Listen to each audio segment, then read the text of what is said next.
Voices drift on winds untamed, words like spells that can't be named. Close your eyes and feel the sound. Journey where no bounds are found.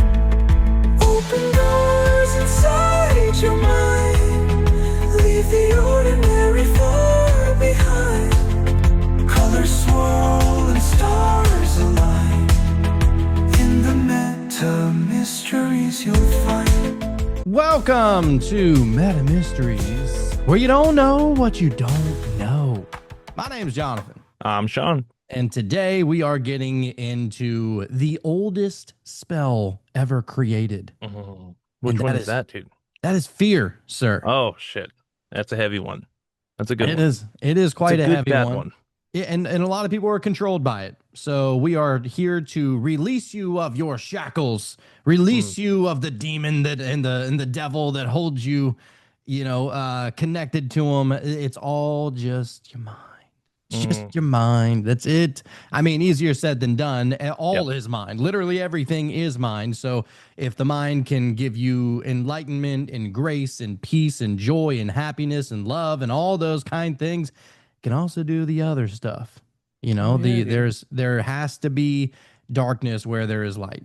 They can't exist without each other. It's equally as powerful, the mind, in both ways. It's just a matter of which direction you want to point it, I feel like.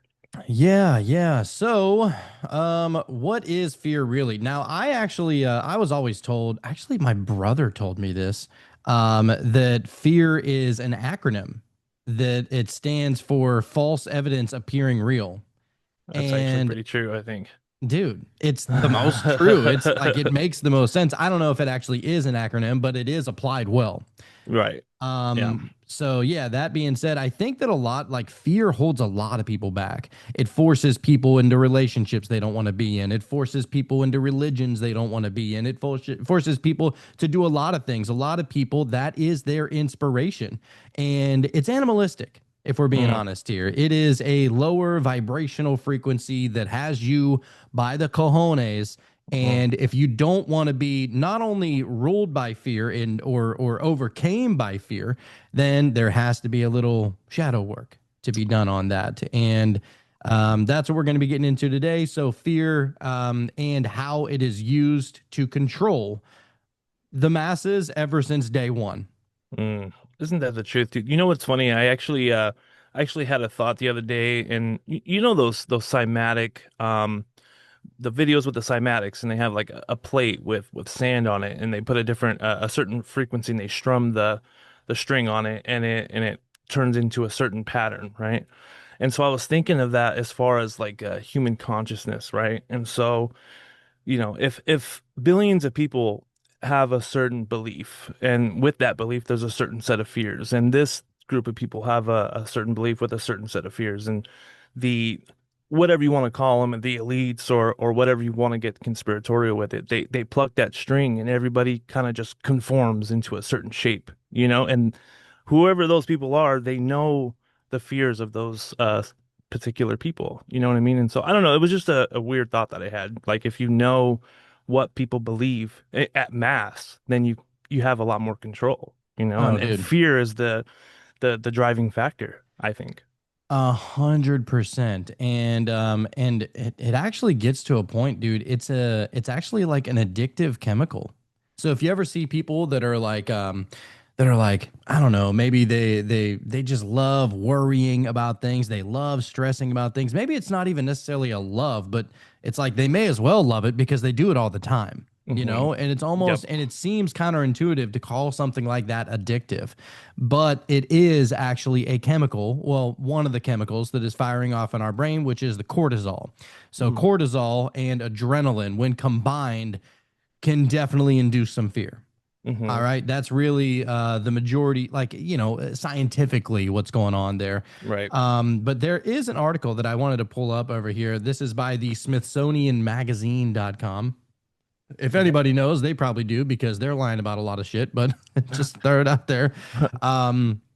This is what happens in the brain when we feel fear and why some of us just can't get enough of it. All right, Ooh, man. so this was, it was like right before Halloween, so it'll show like the why people would like it, like some people love going to haunted houses. They just love Yep. having the shit scared out of them, I don't get right? it. I don't like it. I don't Yep. like it either. I want to hit somebody. So fear may be as old as life on Earth. It is a fundamental, deeply wired reaction evolved over the history of biology to protect organisms against perceived threats to their integrity or existence. Fear may be as simple as a cringe of a antenna in a snail that is touched, or as complex as an existential anxiety in a human. Whether we love or hate to experience fear, it's hard to deny that we certainly revere it, devoting an entire holiday to the celebration of fear, if you think about it, which I is do love Halloween. Halloween though. I do love I do Halloween though. too. Yeah, I mean, I'm not gonna say that I love being scared by any No, means. no. Um, I don't know. I mean, do you like horror movies? It's funny. I guess it depends on the type of horror movie. I guess I'm very picky when it comes to that. I really don't like those the jump scare ones. Like I'll take a good psychological thriller type of horror movie, but when it comes to like, you know what I mean, just the jump scares and shit like that, I don't know. I don't like that angst that comes with that. Yeah, I'm good. I'm good You on know? that. And some people actually believe that fear that essentially you harness after you get done watching a movie like that Mm. fear essentially sticks to you and it travels with you, which is why Yeah. a lot of people may have like nightmares if they're watching a scary movie before bedtime or something like that, is that it literally is putting you into a frequency of fear. And unless you're aware of your surroundings and how your body works and how your mind works and everything like that, it's just going to be it's just going to keep on feeding off of that algorithm that you just inputted, which hmm was the fear from the horror movie, and it's just going to keep that shit on a loop. Oh, absolutely. I've actually experienced this firsthand. My wife and I were watching. It was like I don't remember exactly what it was, but it was something that was like intense and there was a bunch of bad shit happening and it was like very realistic. And so it was like almost as though my mind just took that and said, okay, this is happening right now to you. And so it was like, all right, I'm going to try to go to bed now. And dude, I laid there for like an hour straight just trying to go to sleep, but I could not get myself to like relax. Like even though consciously I knew that wasn't actually happening, I think it's still within the subconscious that that's possibly still happening. Oh And there's yeah. definitely something to that. Your mind just takes it as reality Well, in a our sense. subconscious runs most of our life. Yeah.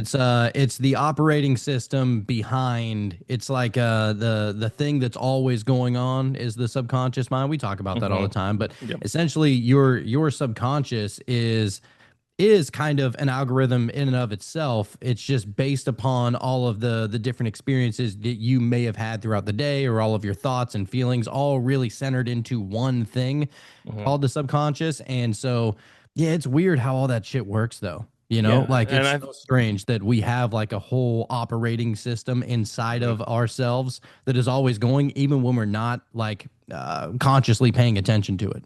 Yeah, and I think that's why, we make meditation so important. So like for example, if maybe I meditated after watching that movie and really got into the subconscious mind or a theta state of mind of some sort and kind of just removed that experience and said, okay, that's not real. Even though consciously I feel like, yeah, I already know that it's not real. But at the subconscious level, if I would have went in there and said, hey, it's all good, you know what I mean? It was just a show or whatever, maybe that would have helped. I don't know. But I feel like Well, it would. and that's what's so fascinating about the subconscious mind and how, fear is always used as a tactic to control and manipulate and just scare the shit out of people, is because that your subconscious mind it doesn't know the difference hmm between what is happening in the movie and what's happening in reality. It's Right. just reacting. And hmm so whether you were actually in, I don't know, that woodshed with fucking Jason Voorhees or hmm something, or if you were just sitting on your couch watching it, your subconscious mind doesn't know the difference. hmm And Yeah, it's that's like, really where the trap is, which is, I mean, it's kind of cool to play in that arena, you know? hmm But yeah, it can definitely be a little dangerous. So, Oh, absolutely. Continuing on, it says thinking about the circuitry of the brain and human psychology, some of the main chemicals that contribute to the fight or flight response are also involved in the other positive emotional states, such as happiness and excitement. So it makes sense that the high arousal state that we experience during a scare may also be experienced in a more positive light. But what makes the difference between getting a quote unquote rush and feeling completely terrorized? We are psychiatrists who treat fear and study its neurobiology rather.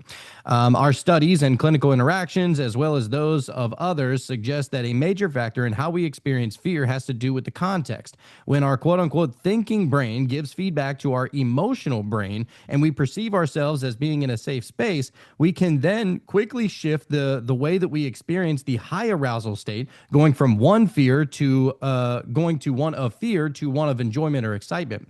When you enter a haunted house during Halloween season, for example, anticipating a ghoul jumping out at you and knowing it really isn't a threat, you are able to quickly relabel the experience in your mind. Just subconsciously, you're able to relabel. It wasn't real. You're not really in danger, but it's the jump scare that just it made you question it. You know? Right. Yeah, getting your inner world to better interpret your outer world. I love that. Right. And so it is your conscious mind reminding your subconscious mind that you're in a haunted house and it's not actually something you should be scared of. Hmm. You Yeah, know, isn't that interesting how fear and excitement are on the same spectrum? Same of same course it energy, is. same energy, just different sides. Yeah, like anybody that has ever had like a mixer for a guitar or a podcast or something like that, just look at it like it's the fear and excitement, they're on the same fader. Hmm. You know, Yep. it's the same little nozzle that you move up and down, just like Yep. that. And that's where transmutation comes into play. And we've gone over that a lot, you know? Of course, yes. So in contrast, if you were walking in the dark, in a dark alley at night, and a stranger began chasing you, both your emotional and thinking areas of your brain would be in agreement that the situation is dangerous and it's time to flee. Mhm. All right. So we see there, once we don't have any control and we Mhm. realize that there is nothing in the back of our mind that we can convince the back of our mind Mhm. to realize that it's not something scary, then it's like, phew, you're Yep. done. Yep. Just let go and run. Call it intuition at that point. You know what I mean? And just go with it. Just go, yeah, which is an animal instinct, and it can be used for your benefit. You know, Yep. fear Hmm. has kept a lot of people alive. I'm not here Yep. to say that fear is just this, terrible thing. It Hmm. can keep you alive for sure. We're going to get into the actual, like, all the benefits of fear, All right. but why you shouldn't be, dabbling into it as much as most people do, Yep. Right. if you can help it, if you can become Hmm. aware of it. It's not, I mean, obviously a lot of this is easier said than done. Hmm. How is it easier to harness and corral, more than any other outlet would be through meditation for sure. That's right. Yep. But how does your brain do this? Fear reaction starts in the brain and spreads throughout the body to make adjustments for the best defense or flight reaction. The fear response starts in a region of the brain called the amygdala. This almond shaped set of nuclei in the temporal lobe of the brain is dedicated to detecting the emotional salience of the stimuli, how much something stands out to us. For example, the amygdala activates whenever we see a human face with an emotion. This reaction is more pronounced with anger and fear. A threat stimulus, such as the sight of a predator, triggers a fear response in the amygdala, which activates areas involved in preparation for motor functions involved in fight or flight. It also triggers release of stress hormones and sympathetic nervous system. This leads to bodily changes that prepare us to be more efficient in danger. The brain becomes hyper alert, pupils dilate, the bronchi dilate, and breathing accelerates. Heart rate and blood pressure rise. Blood flow and stream of glucose to the skeletal muscles increase. Organs not vital in survival, such as gastrointestinal system, slow down. So literally, it is your body is doing everything that it can to get you as prepped and as ready to be able Mhm. to haul ass or just stick up for yourself. Right. Like it's ready to go. Sending all of your extra blood flow and everything else to your extremities. And so, in case you do have to run, it's like, have you ever been terrified of something and had to run away? I feel like that's the fastest you'll ever run. Oh, 100%. Yeah. I mean, You know? you be hauling some ass. Oh, dude. Yeah, yeah. Yeah. There was one time I was attacked by a dog and then I had to try to run away after the fact. Dog already got me. You know what I mean? But I had to run away. Dude, I don't think I've ever ran that fast before, and I probably never will again. You know what I mean? Oh, I was yeah. booking it. Something just kicks it in overdrive whenever you actually are, if you really got that boogeyman coming after you, Hmm. it's like, all right, let me turn on the afterburners right quick. Yeah, yeah. You know, they show the lead character fumbling with the keys and shit. I feel like you can just run right through the door if you really had to at that point. Yeah, honestly. Yeah, yeah. Well, which by the way, we went to go see the new Fantastic Four movie. Oh, right. Was that pretty good? Yeah, because you mentioned running through the door, it just reminded me of Uh-huh. Ben Grimm, Oh, right. the Yep. thing or whatever. Hmm. Dude, it was such a good movie. Oh, good. I'm glad. I'm happy the way it came out. And there's a lot of awesome like people in there that you'll be like, oh, I didn't know he was in this, or I didn't know she was in Hmm. this. And it was like really good. Yeah. Not going to give it away, but it was a great movie. I advise everybody to go look at that shit All because right, it was man. awesome. Good. So anyway, getting back to it, as far as the all the organs kind of going into place and doing what they need to do in order to prepare you to be able to be in that fight or flight. It says a part of the brain called the hippocampus is closely connected with the amygdala. The hippocampus and prefrontal cortex help the brain interpret the perceived threat. They Hmm. are involved in a higher level processing of context, which helps a person know whether a perceived threat is real. For instance, seeing a lion in the wild can trigger a strong fear reaction, but the response to a view of the same lion at the zoo is more of curiosity and thinking that lion is cute. Mm. This is because the hippocampus and the frontal cortex process contextual information, and inhibitory pathways dampen the amygdala fear response and its downstream results. Basically, our quote unquote thinking circuitry of the brain reassures that our quote unquote emotional areas are in fact okay.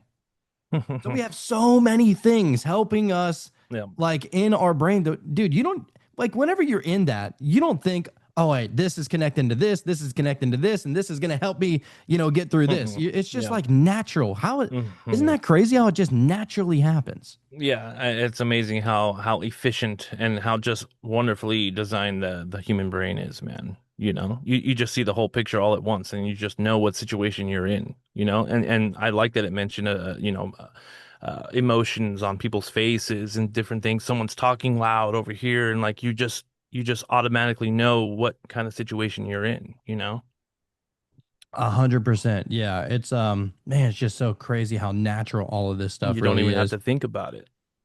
You don't even really have to because it's like it is the bare minimum to survive. I It's think that we were instinct. actually like I think that humanity was born with this. I think that this was probably the first layer of emotion, just caveman style. Hmm. It's just survival. That's why we're still here. Yeah. That's how we were able to make it. The Yep. cavemen, I mean, we are here because the cavemen had the shit scared out of them a million times. Right, You dude. know? So similar to other animals, we very often learn that fear. We very often learn fear through personal experiences, such as being attacked by an aggressive dog. That's kind of funny you brought that up. Yeah, Or that'll observing. get you. Yeah, it will. Or observing other humans being attacked by an aggressive dog. However, evolutionarily, here we There go. it is. Unique and fascinating way of learning in humans is through instruction. We learn from the spoken words or written notes. If a sign says the dog is dangerous, proximity to the dog would trigger a fear response. Mhm. We learn safety in a similar fashion, experiencing a domesticated dog, observing other people safely interact with that dog, or reading a sign that the dog is friendly. Fear creates distraction, which can be a positive experience. When something scary happens, in that moment, we are on high alert and not preoccupied with other things that might be on our mind, such as getting in trouble at work, worrying about a big test the next day, which brings us to the here and now. So, furthermore, when we experience these frightening things with people in our lives, we often find that emotions can be contagious in a positive way. We are social creatures able to learn from one another. So, when you look over to your friend at the haunted house and she's quickly gone from screaming to laughing, socially, you're able to pick up on her emotional state, which can positively influence your own. While each of these factors, context, distraction, social learning, have potential to influence the way that we experience a fear, a common theme that connects all of them is our sense of control. When we are able to recognize what is and isn't a real threat, relabel an experience, and enjoy the thrill of that moment, we are ultimately at a place where we feel in control. The perception of control is vital to how we experience and respond to fear. When we overcome the initial fight or flight rush, we are often left feeling satisfied, reassured of our safety, and more confident in our ability to confront the things that initially scared us. It is important to keep in mind that everyone is different with a unique sense of what we find scary or enjoyable. This raises yet another question. While many can enjoy a good fright, why might others downright hate it? Hey, that's us. That would be us. They Yeah. got us. Yeah. It's interesting about that. It's like, I do love what some people would perceive to be a scary thing. Like, dude, I love the idea of jumping out of an airplane. I love the idea of getting on every single roller coaster ever created. Like, I love that kind of adrenaline kind of But stuff. it's interesting about that is like what creates that extra adrenaline and fear is the possibility that it might not go right. You know what I'm saying? I feel like that's what probably makes a roller coaster a little more exciting because you feel like it's dangerous. Like there's definitely a possibility something can go bad. And it does happen, And so I don't know, maybe that adds to it. Your Yeah, mind there's already analyzed the possibility of that. I think where I find it to be fun is that you surrender control to it altogether. Yeah. Like that's the most fun part is that Hmm. your need for control is completely surrendered. So the Right. idea of you jumping out of an airplane, it's like, yeah, there's always that possibility that the parachute like doesn't go or it doesn't work or something like that. But Right. at that point, it's completely out of my hands anyway. It's a done There's deal. nothing I can do. Right. So like you Yeah. may as well just surrender and just assume that it's going to work out in your favor. And if it doesn't, Hmm. well, I mean, you ain't got to worry about it the whole way down. Right. It's just I like you mean, just you're there's a done anyway. reason. There's a reason people like to put their hands up on a roller coaster. It's exactly that. It's that sense of letting go. It's like, all right, well, it's not even my choice now. Whatever happens, Perfect. Yes, yes. It's the hanged man card. That's what That's it is. it. That's You it. know? So it says any imbalance between excitement caused by fear in the animal brain and the sense of control in the contextual human brain may cause too much or not enough excitement. If the individual perceives the experience as too real, an extreme fear response can overcome the sense of control over the situation. This may happen even in those who do love scary experiences. They may enjoy Freddy Krueger movies, but be too terrified by The Exorcist, as it feels too real and fear response is not modulated by the cortical brain. On the other hand, if the experience is not triggering enough of the emotional brain or is too unreal to the thinking cognitive brain, the experience can end up feeling boring. That's a. It's Hmm. funny that there's a range of what goes on in the mind with this. Hmm. Um, where was I? On the other hand, yeah, a biologist who cannot tune down her cognitive brain from analyzing all the bodily things that are realistically impossible in a zombie movie may not be able to enjoy The Walking Dead as much as another person. So, if the emotional brain is too terrified and the cognitive brain helpless, or if the emotional brain is bored and the cognitive brain is too suppressing, scary movies and experiences may not be as fun. All fun aside, abnormal levels of fear and anxiety can lead to significant distress and dysfunction and limit a person's ability for success and joy in life. Nearly 1 in 4 people experiences a form of anxiety disorder during their lives, and nearly 8% experience post traumatic stress disorder. 8% of all people. That's crazy. Wow. So disorders of anxiety and fear include phobias, social phobia, generalized anxiety disorders, separation anxiety, PTSD, and obsessive compulsive disorder. These conditions usually begin at a young age and without appropriate treatment can become chronic and debilitating and affect a person's life trajectory. The good news is that we have effective treatments. Okay, we're not getting into fucking pharmaceuticals here, Smithsonian. I knew you were going to go somewhere with it. They were just Um, waiting for you. But yeah, Whatever no, it's happened it's to just fascinating. Not to cut you off, it's really fascinating how things work as far as, people know how to make a scary movie because they understand that the mind, the way that it works. Like if your mind didn't work that way, then a scary movie wouldn't even make sense to watch because you wouldn't even be able to enjoy it. And so just the simple fact that your mind does take things to be real, quote unquote, like in a sense, with whether it's in the subconscious mind or what have you. I feel like that's what makes a scary movie even work, just because of our natural biology. I yeah, don't know. yeah. When you break it down like that, it's just fascinating. Well, and that's the thing, whenever, I mean, humans have been around for a very long time. Civilizations have risen and fallen hundreds, if not thousands of times all throughout human history. Hmm. And we don't really know exactly all of our history. I mean, most people can't even describe what our history was like pre 4000 BC. Hmm. That's why a lot of people think that, oh, the earth was created by God and 6,000 years ago. It's like, no, we just don't have that history anymore. Hmm. Yeah, I feel like And it's all subjective at that point. I mean, I feel like everything that we experience is subjective. And so if you write something down, even if it was 6,000 years ago, it's subjective, you right. know? And that's not to say that things that we don't have examples of things that existed farther back than 4,000 years ago.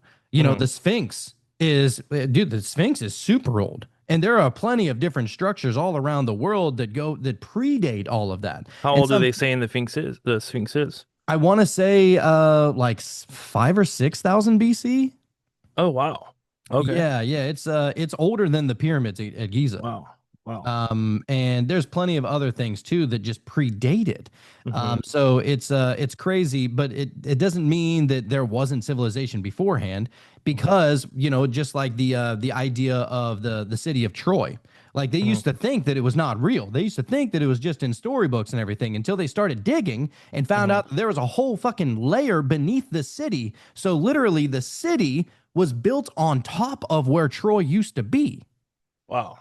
So How does that literally even this happen though? Like it just got buried. it was just, I don't know, maybe through time, maybe through the rising of the tides, or I don't know. Yeah. I mean, it could be, some people talk about like processions and stuff like that. I don't know. Uh-huh.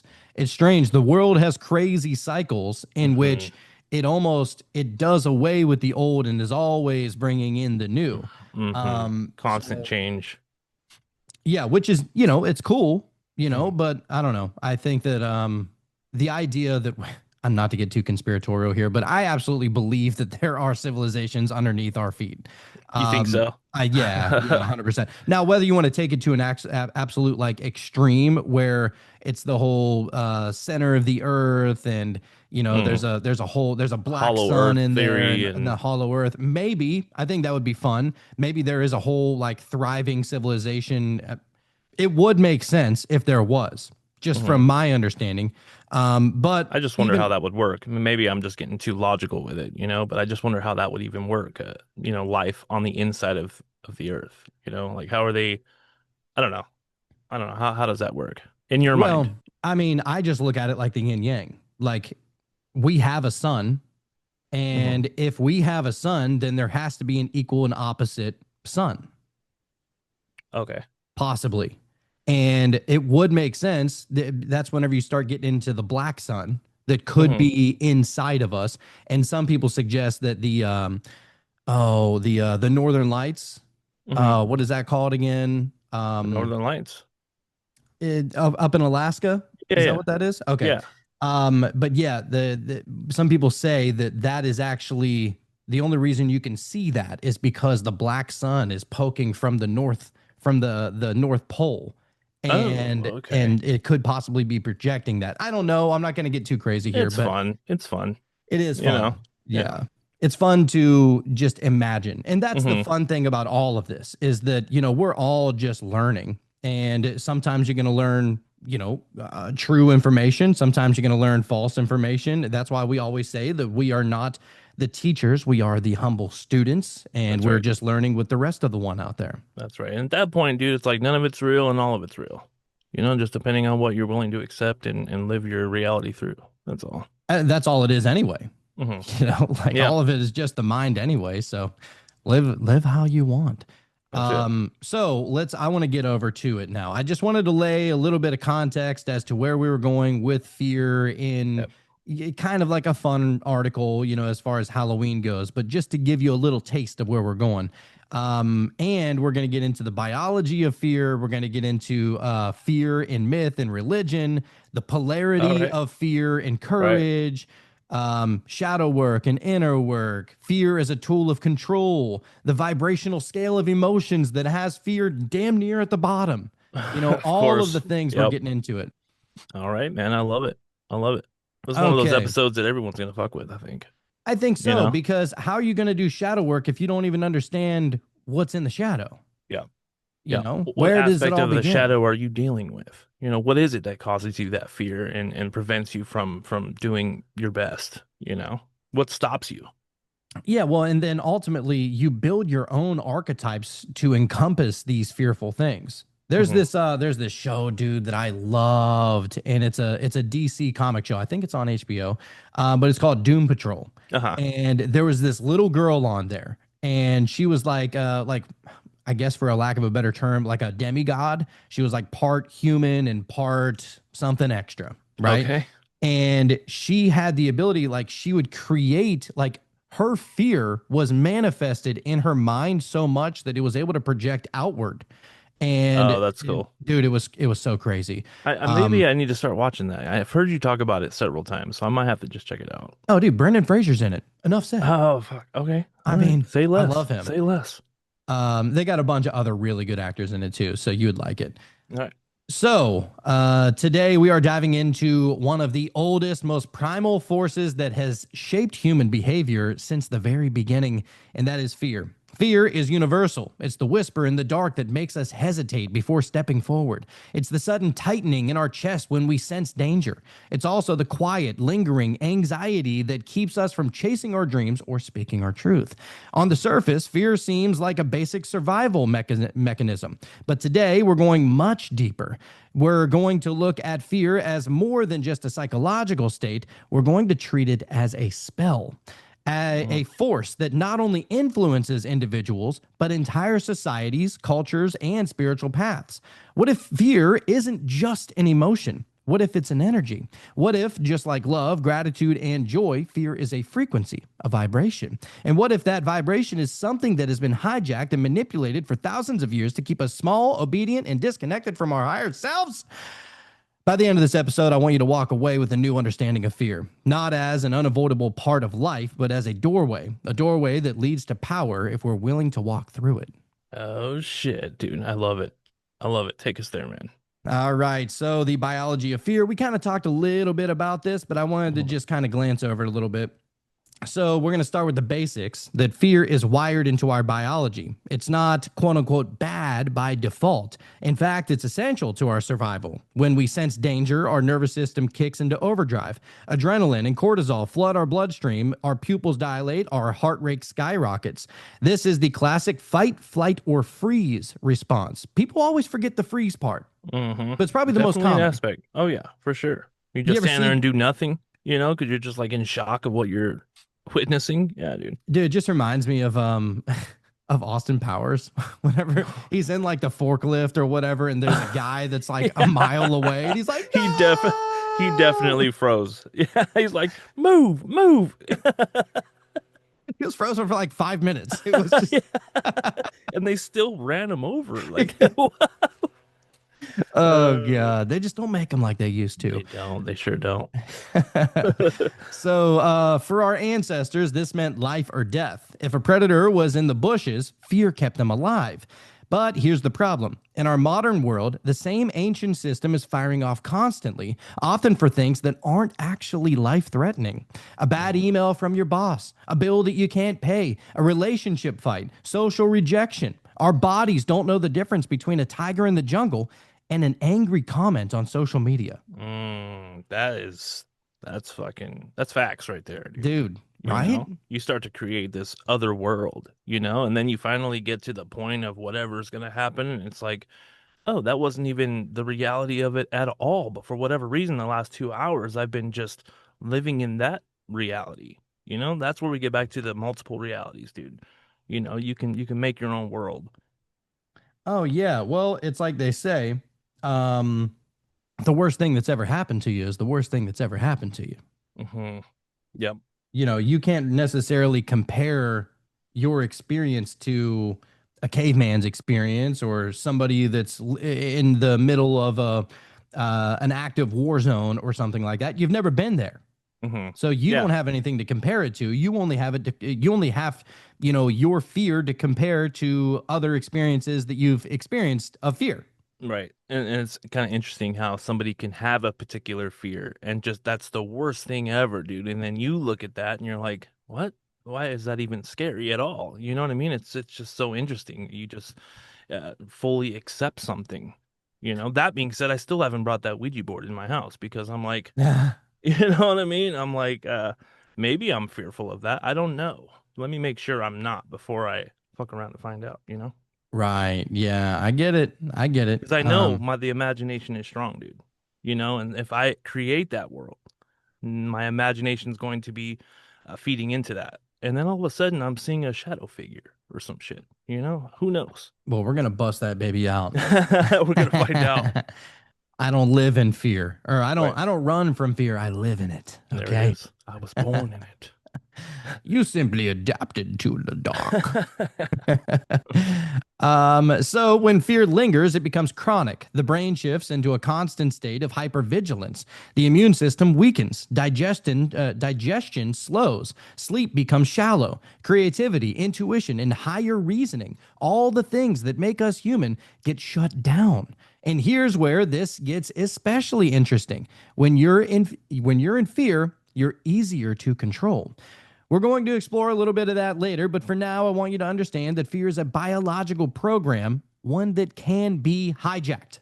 You know, that's actually really cool when you think about it, as far as like the complexity of ideas or things that you can plan to do in case something happens, right? And so what better way to make that happen faster if you only have three options?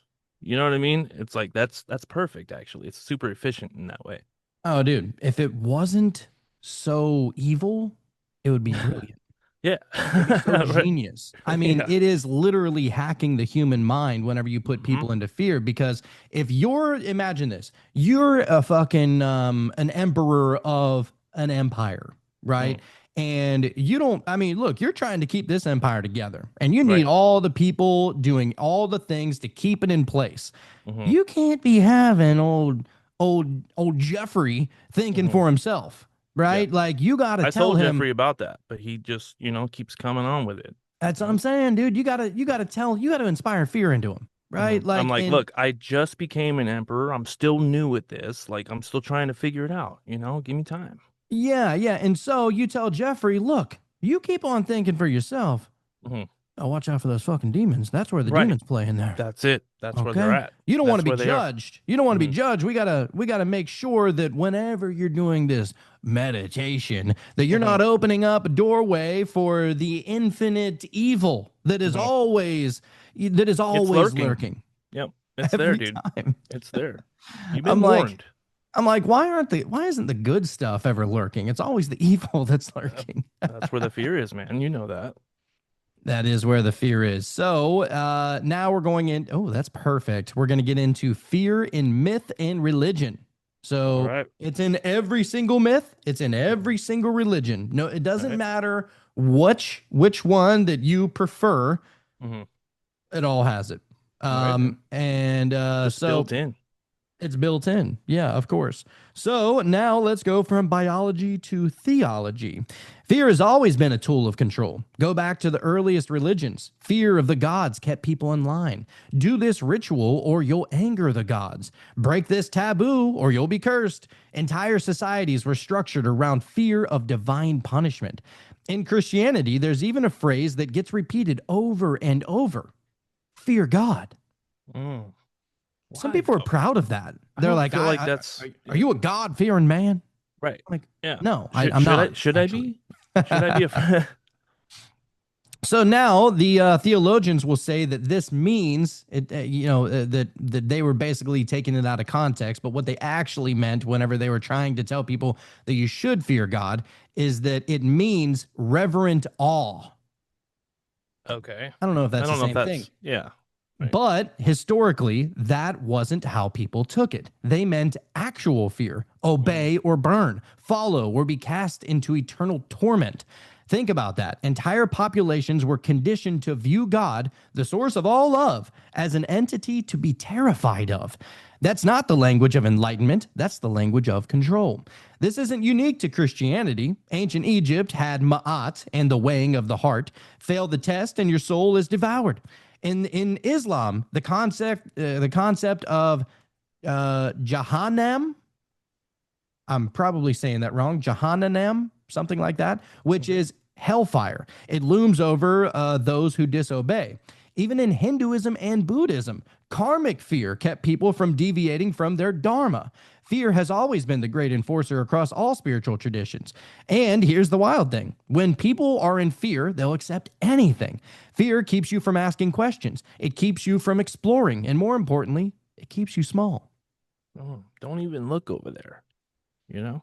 Crazy, though. And better right? yet, don't even do your own research, because you might not like what you find. Right. Well, and the thing is we're not trying to dispel fear. Like, fear absolutely is a real thing, but fear to what level? I mean, like, is it real to what level is basically what we're trying to say. Right. Is it malleable? Is it transmutable? Can you transform that? Right. And a lot of people would say, no, you can't. We're here to Can't. say you can. Okay. All right. I'm with that. Yeah, man, because you can get to the point where you let that fear just cycle in your mind, you know what I mean? And then now you have anxiety and or depression. And then it's just like, you know what I mean? I don't know. Yeah. Yeah. Everything so in now, moderation. everything is fine in moderation. Yeah. So to feed off of what we brought up the other day, as far as the Hermetic principle of polarity. So now we're going to get into the polarity of fear and courage. Same Perfect. Spectrum. Yep. This is where we bring in one of my favorite Hermetic principles, polarity. Everything exists on a spectrum, hot and cold, light and dark, love and fear, courage and cowardice. But here's the secret. Fear and courage aren't opposites. They're actually two sides of the same coin.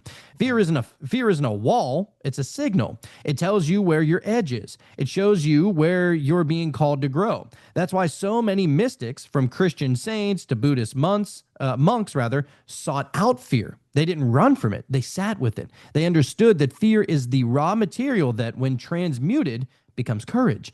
When you meet fear with awareness, it begins to dissolve. When you step into the fire willingly, you realize the fire was an illusion. That's why facing fear is an initiation. Getting out of that comfort zone, man. The more you step into that fear, the more broad your comfort zone even becomes. And then you got to go beyond that, Oh yeah, well, and that's why they have it in some traditions. Even today, what they'll do is they'll tell their kids, like, whenever they get to a certain age, usually 12 or 13, that's usually like the initiation stage.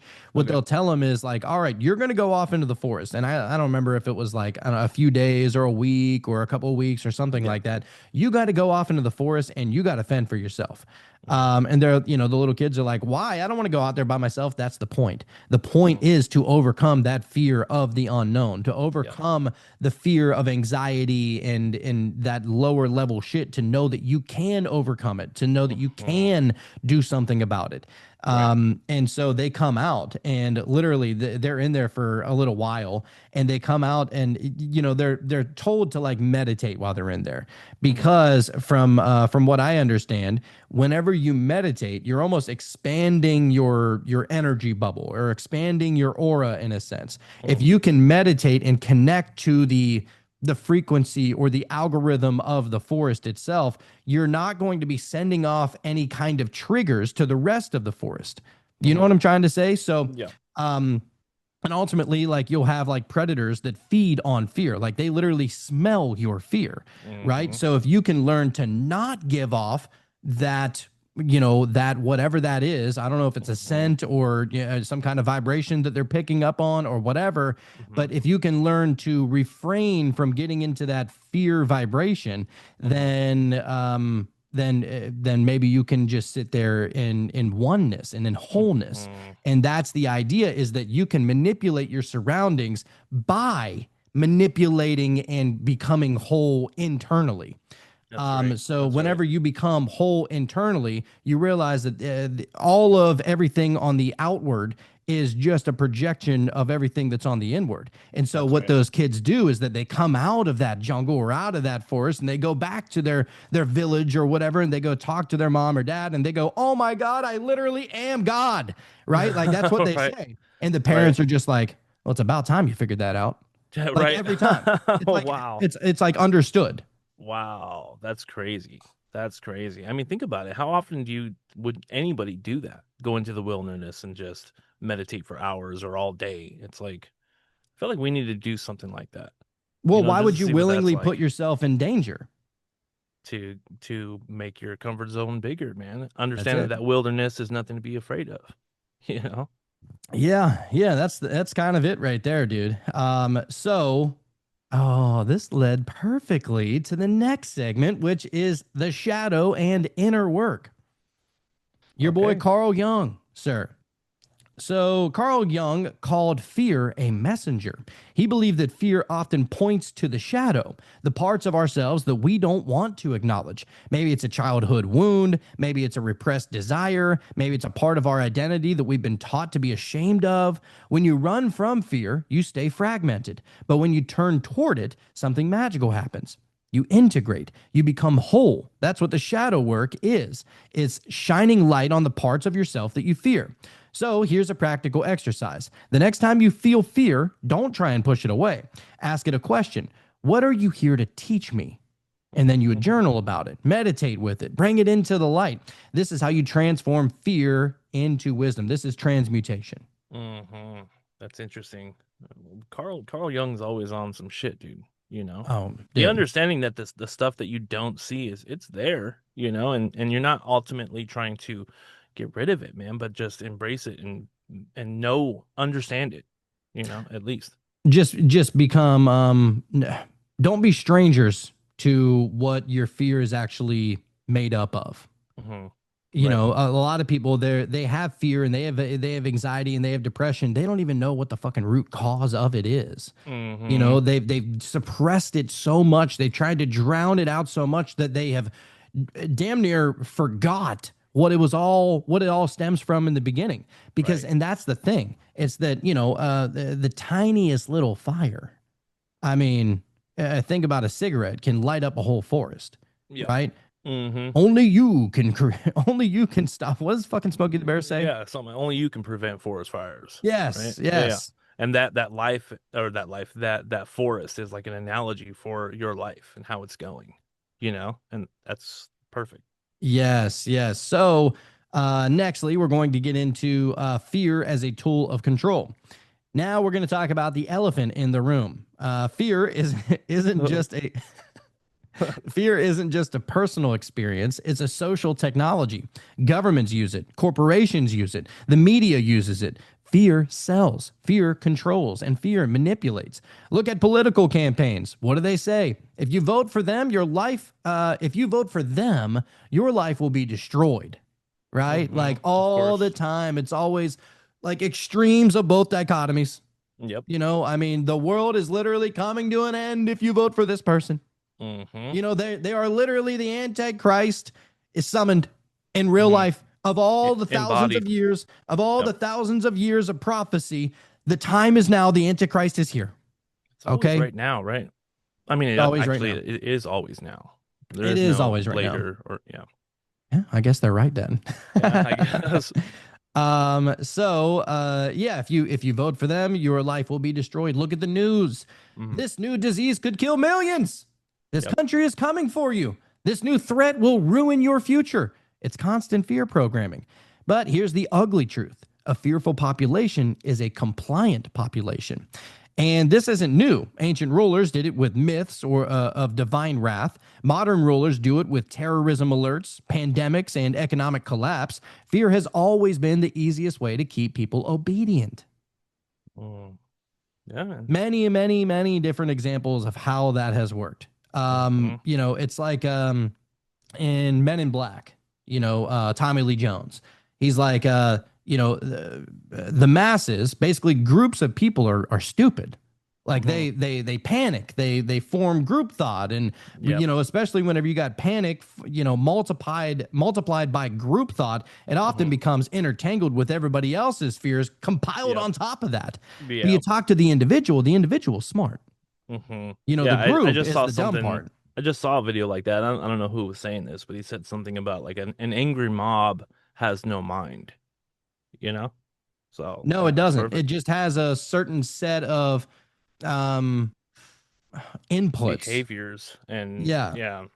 do what everyone else is doing, you know? Exactly. And it's not a way to think for yourself. If you ever find yourself part of a hateful or like a mob like that, dude, separate yourself from it. I used to get wrapped up in all that political garbage as well.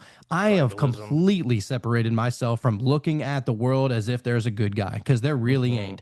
You are the good guy you're looking for. There is no external savior. That is you. You are the only one that can prevent this kind of like psychosis, essentially, because Yeah, that's all it is. It's all psychosis. Yeah, an illusion at that point. And it's like there's no way at all that your illusion is exactly the same as that mob or everyone in the mob.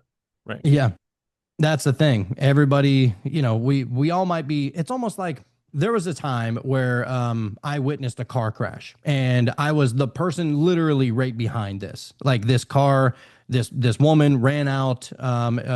She like ran a red light. It was an elderly woman. She didn't. Maybe she thought it was green. I don't know. Maybe she wasn't paying attention. I don't know what it was. Elderly woman. I mean, she was in her late 70s, early 80s, probably. And whenever she got out of her car, I mean, she needed help. She was a little injured. You know, fortunately, she didn't like. It wasn't worse.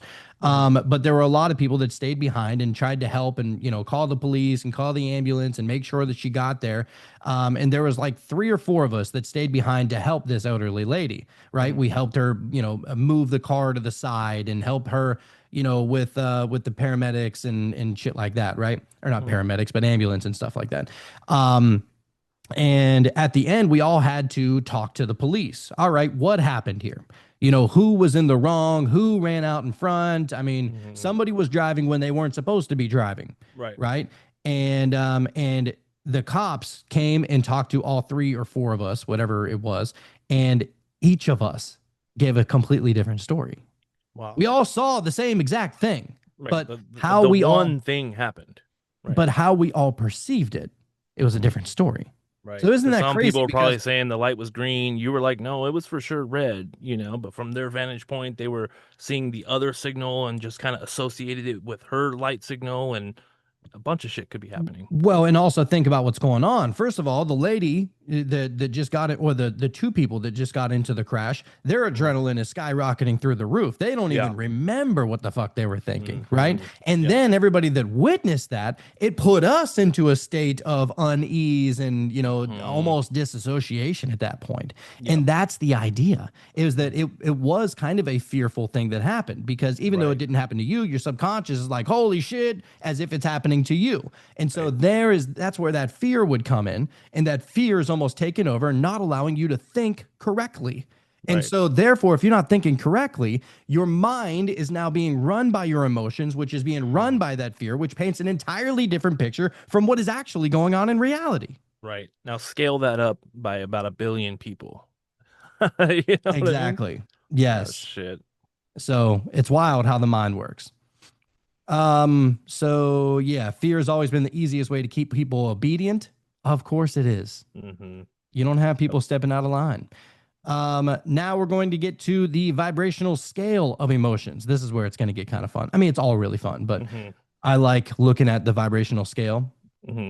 That's a real thing, man. I feel like because my daughter came home one day, she wasn't feeling good, and everyone came home at the same time. But for whatever reason, my dog was just like right at her side, dude, like just attached at the hip, and it was almost like my dog just knew something was off. You know, Oh yeah, yeah. whether that's a vibration or a scent, I don't know, but yeah, definitely, animals can sense that kind of shit.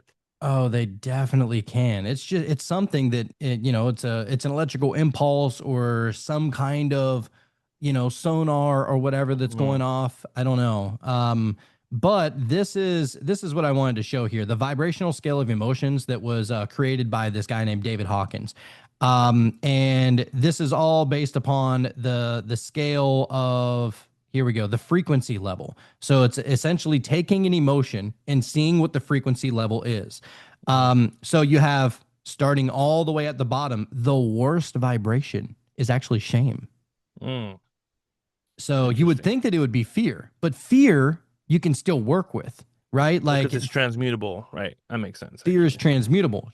Try transmuting shame and guilt. No, no, Try you just hang your transmuting head, dude. try transmuting apathy and grief. Like, Hmm. you need time. That's Yeah, what you need, you yeah. know? Whereas fear can almost be transformed in the moment. Hmm. Grief, oh man, somebody close to you dies and you said something that you shouldn't have said before they Hmm. died, or you didn't spend as much time with them as much as you wanted or whatever. Hmm. That grief, there's no transmuting You that. can't go back and undo whatever that was that happened. It's interesting actually that neutrality is at the top.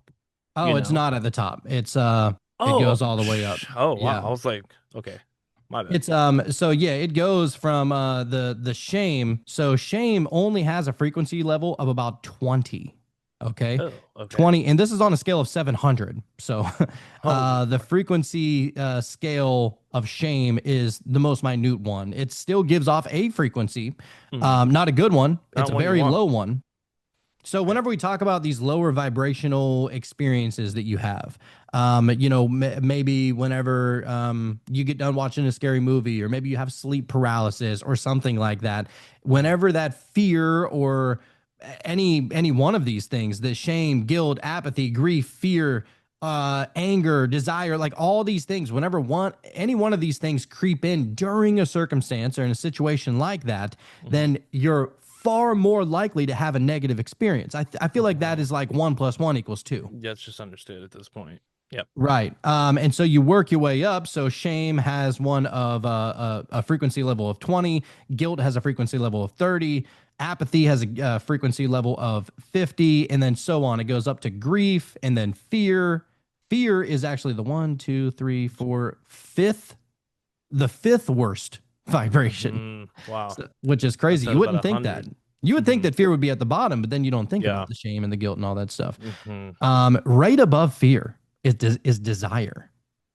That's interesting. I Yeah, mean, yeah. it's all So, lower chakra shit, right? well, desire, usually sexual desire. Hmm. So that is barely a higher frequency than fear. Think about Hmm. that. Well, because it's if you desire something, it's already a thing that you understand to be something that you don't have. So Yes. now you're already in that lack state of mind. Isn't it crazy to look at this and say that anger is a higher vibration than desire? Yeah, that is weird, actually. Right, because you can transmute that anger. That anger is something happening internally with you. Right. That is an easier transmutable thing than desire is. Hmm. Desire is always something outside of you. Right. Like I want it, I don't have it. Whereas anger is I see like what you're saying. you can channel that anger. You can Yeah. use anger for good. Right. Take Try. a pause and put your awareness on that and figure out what's going on with that. Why am I angry about this? What is Right. triggering me? Right. Well, not only that, you can also expel your anger. Like, Mm. dude, I played football for 20 years. Hmm. Anger was one of my best tools. Yep. You know what I Hmm. mean? Then right above anger is pride. That's You interesting as shouldn't well. be proud of Hmm. anything. Like you shouldn't be prideful. Hmm. I know that it's like it's nice to be proud of yourself from time to time, but if you're always sitting in that, Hmm. oh man, I mean, talk about a low vibration. It's literally the one right above anger. Right. And it's Okay. funny though because I feel like that's the one thing that at least me personally, I feel like it's hard for me to feel proud of anything I've done. You know what I mean? Like I don't know what that is. Maybe I'm trying to stay humble. I don't really know, but I feel like it's just like I don't know. I don't want to get too full of myself, you know? Well, that's it. Yeah. So it's kind of just holding yourself accountable to where you're I like, could all always do right, well, better, you know? if I'm proud, then that means that I've done the best that I could, Right. and I Uh, achieved the absolute pinnacle of everything that there is. And and it's I know like, that that's not true. but think about that. Like, even those people that believe that they're there, they're still fooling themselves, Hmm. right? Because you can always do better. There will always be somebody that is a better speaker than you, somebody that is a better actor than you, somebody that Yeah. is better at better at your job than you, better at writing than you, better at, Those I are don't the know. people I want to hang out with, you know? Right, right, and gleam a little bit from them. Hmm. But yeah, so you have pride, and then courage is right above that, which I think is pretty interesting, Hmm. because courage is, it's so connected to fear, and that's Hmm. ultimately what is pulling it down. So it's not that courage is a low vibrational frequency. I mean, you're still looking at a frequency of 200, so it's not a low one by any means. It's just you could go higher. Right. Then you have neutrality. So that Yeah. middle path brings you to a frequency of 250, which is Okay. still good, Right. still a good Hmm. thing. Then you have willingness, acceptance, reason is actually is a frequency of 400. Hmm. Because you're actually trying to figure out the reality of the situation. You know what I mean? You're really trying instead of just going with your emotion or just going with belief or just going with you know what I mean? You're actually trying to figure this shit out. Maybe, Yeah, you well, know? and you're able to look at other people and be like, you know what? All right. I mean, maybe I was wrong. What you're Hmm. saying is right. It's like it is a form of surrender at that point is That's reason. that's where the empathy lives, dude. Right. And right above fear at a frequency of 500, you have joy. Or I'm sorry, at a frequency of 500, you have love. So a lot of people think that love is like the highest vibrational frequency that you can give. It's Hmm. actually not. I mean, it's Wow. a really high one. Don't get me Hmm. wrong, but there are things that even transcend love itself. Wow. Okay. And the one that transcends love itself, coming in at a vibration of one, two, three, four. So yeah, love was at a frequency of 500. Joy is at a frequency of 550. Hmm. So That joy makes is sense. even more powerful than love. Hmm. Even above love is peace, Hmm. right? You're searching for peace. You're searching for, and that's what they say. Like a lot of the, like Sadhguru talks about this. He goes, like peace is great. It's fine, but that is ultimately just to keep you in a state of almost like Contentment. neutrality at a certain point, Yeah. right? Yeah. But even above that, you can make it ecstatic peace, which Mm. is considered enlightenment. And that's where you go around people and they can feel that off of you. You know, like those monks, they would feed them because they just wanted them around because they oozed this higher vibrational energy, just Right. just being. That's You know, I fascinating. I actually wanted to pull this up. Have you ever heard that authenticity is an even higher vibration than I've heard enlightenment? this. I've heard this. Yeah. And you know it Um, too, like whenever you're watching a short video, or actually I've been watching this live of this lady, and I feel like she's just like so authentic that she's not putting on any kind of front or anything like that, and it's addicting almost. yeah, yeah. Okay, so that's actually not correct. How about that? It says authenticity is considered to have a higher vibration than love, but it is not explicitly compared to enlightenment in I guess available information. It says generally Okay. authenticity is linked to positive emotions and personal alignment, which can contribute to a higher overall vibrational state. So, So not the highest. Okay. Yeah, because I've also heard that it is the highest. actually, well, there is, oh man, it's one of those articles that doesn't let you have it. But So it says, as a person who has always been fascinated by the psychology of why, behavioral psychology, intellectual development, human intelligence, emotional intelligence, and the art of love, I continuously celebrate and share my findings and interests through my writing. Da da da. My quest for learning about the human psyche has continuously been enlightening and curiously engaging. In my recent journey, I came across different research and articles which state that the highest level of frequency that leaves the human body is, in fact, not love, it is authenticity. So people are, people have their opinions about that. And I mean, how do you like gauge that, you know? Yeah, I'm not sure. But I'm not yeah, I sure. mean, just to say that, I mean, we can nestle it in between love and enlightenment is Hmm. authenticity. Yeah. Oh, yeah, I would agree with that. I mean, if you're playing in that field, you're doing pretty damn Hmm. good. Oh, So, absolutely. It's a good you place to be, man. Oh yeah, whether you're in, well, you have neutrality is probably at the bare minimum where you would like to be. So and just below neutrality is even courage. So you neutrality is a little bit higher up than that, and then you Hmm. have you have neutrality, willingness, acceptance, reason, love, joy, peace, and then enlightenment, and you can Hmm. nestle in authenticity somewhere in Right. between the top three or four. Right. Love it. That's pretty awesome though, if you think Hmm. about it. Like be your most authentic self. Wouldn't that be that like God expressing itself the most that it possibly can is by Hmm. it like allowing you to be your most authentic self?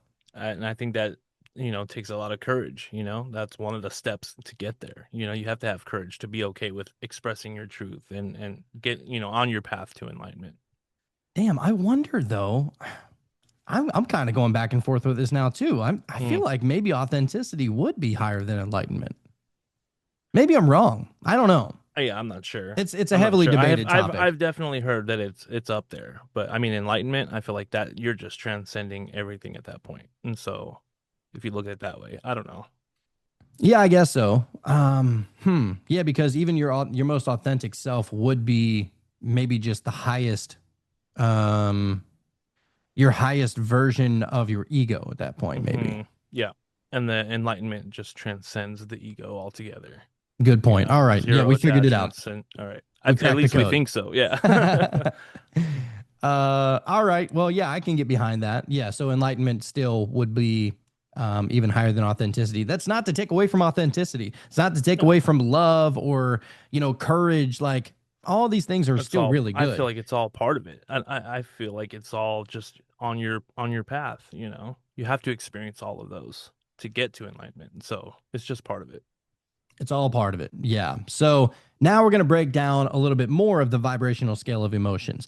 So now we're going to break it all the way down. If you've ever heard of David or ever read or heard of David Hawkins' book called Power versus Force, this is the guy that created that chart. You'll be familiar with the vibrational scale of emotions. This is one of the most important keys to understanding why fear is so dangerous. At the very bottom of the scale are emotions like shame, guilt, apathy, grief, and then comes fear. Fear is one of the lowest vibrational states a human can be in. It's heavy, it contracts your energy, it literally lowers your consciousness. As you move up the scale, you reach courage, willingness, acceptance, love, joy, peace, and enlightenment. These higher states expand you, they open you up, they connect you to source. Fear disconnects. Fear closes you down. That's why enlightened individuals, mystics, sages, awakened beings, they transcend fear. They don't work with it, they don't feed it, they dissolve it. Fear is a deception. It makes you believe that you're separate. It makes you believe you're powerless. But once you see through it, you realize you were infinite all along. Hmm. That's what we've been trying to say, man. That's all. Been trying. Yeah, Just infinite. just infinite. Yeah. Don't even That's and that's where I get with it too. Like I have learned well, and I've tried to apply it in my everyday like walk of life. That anytime I start allowing myself to get into that lower vibrational state, it is hard to pull Mhm. yourself up. I'm not going to say that it's Depending something on that's how deep you went into it. right, right. It is hard to pull you out of that because there's a piece of you that, and it's weird. It's like a piece of you likes it, Hmm. which nobody wants to admit. And it's not that you like, being scared or being fearful or anything like that. It's that there's almost like comfort in having fun in the fearful arena. Hmm. essentially. Yeah. And because you know that that's where the shadow work has to be done. That's how I Hmm. look at it anyway. That That's if the I'm horror if, movie, you know. right. Yeah, I mean, and if you allow it to completely take over you rather than just Hmm. playing with it and becoming aware of it, then yeah, it could turn into a big old fucking, skinwalker, Yeah, probably. it's the beginning of the manifestation of of that illusion, thus becoming your reality. Yeah, yeah, I think so. So now we're going to get to the next part. We're going to get a little esoteric as far as the esoteric understanding of fear. All right. So, in mystical traditions, fear is often seen as an entity, a thought form, an egregore. When people collectively feed fear, it becomes alive. It takes on a life of its own and begins to shape reality. That's why some traditions speak of fear as a quote unquote demon. Not a literal red skinned horned monster, but an energetic parasite that feeds on your lower vibrations. The more fear you give it, the stronger it becomes. Ancient shamans understood this. They used ritual, drumming, chanting, and breathwork to clear fear from the body. They weren't just calming their nerves, they were expelling entities. Expelling fears, man. Maybe that's why I have that fear, not necessarily, maybe it's not a fear, maybe it's just the unknowing of the whole Ouija board situation. It's because the egregore of that has already been built up so much by many people, and I've already kind of somewhat accepted that into my reality, and so in a sense that itself is the demon, the fear of that being Yeah, real. I don't essentially. know. Well, and that's the thing is that you'll have religions that they'll paint the savior, so to say, as an egregore, and then they'll paint the opposite side, the antichrist, the demons, the Mhm. jinn, the devil, whatever, Lucifer, Beelzebub, whatever, right? Mhm. They already have literal like uh what's the word? Basically manifestations for you Mhm. already, right? Like, so that fear is a representation of that entity. Mhm. And it's a way of looking at it. And if you prefer to put a face to your emotion, then you could. Maybe that's a little bit easier.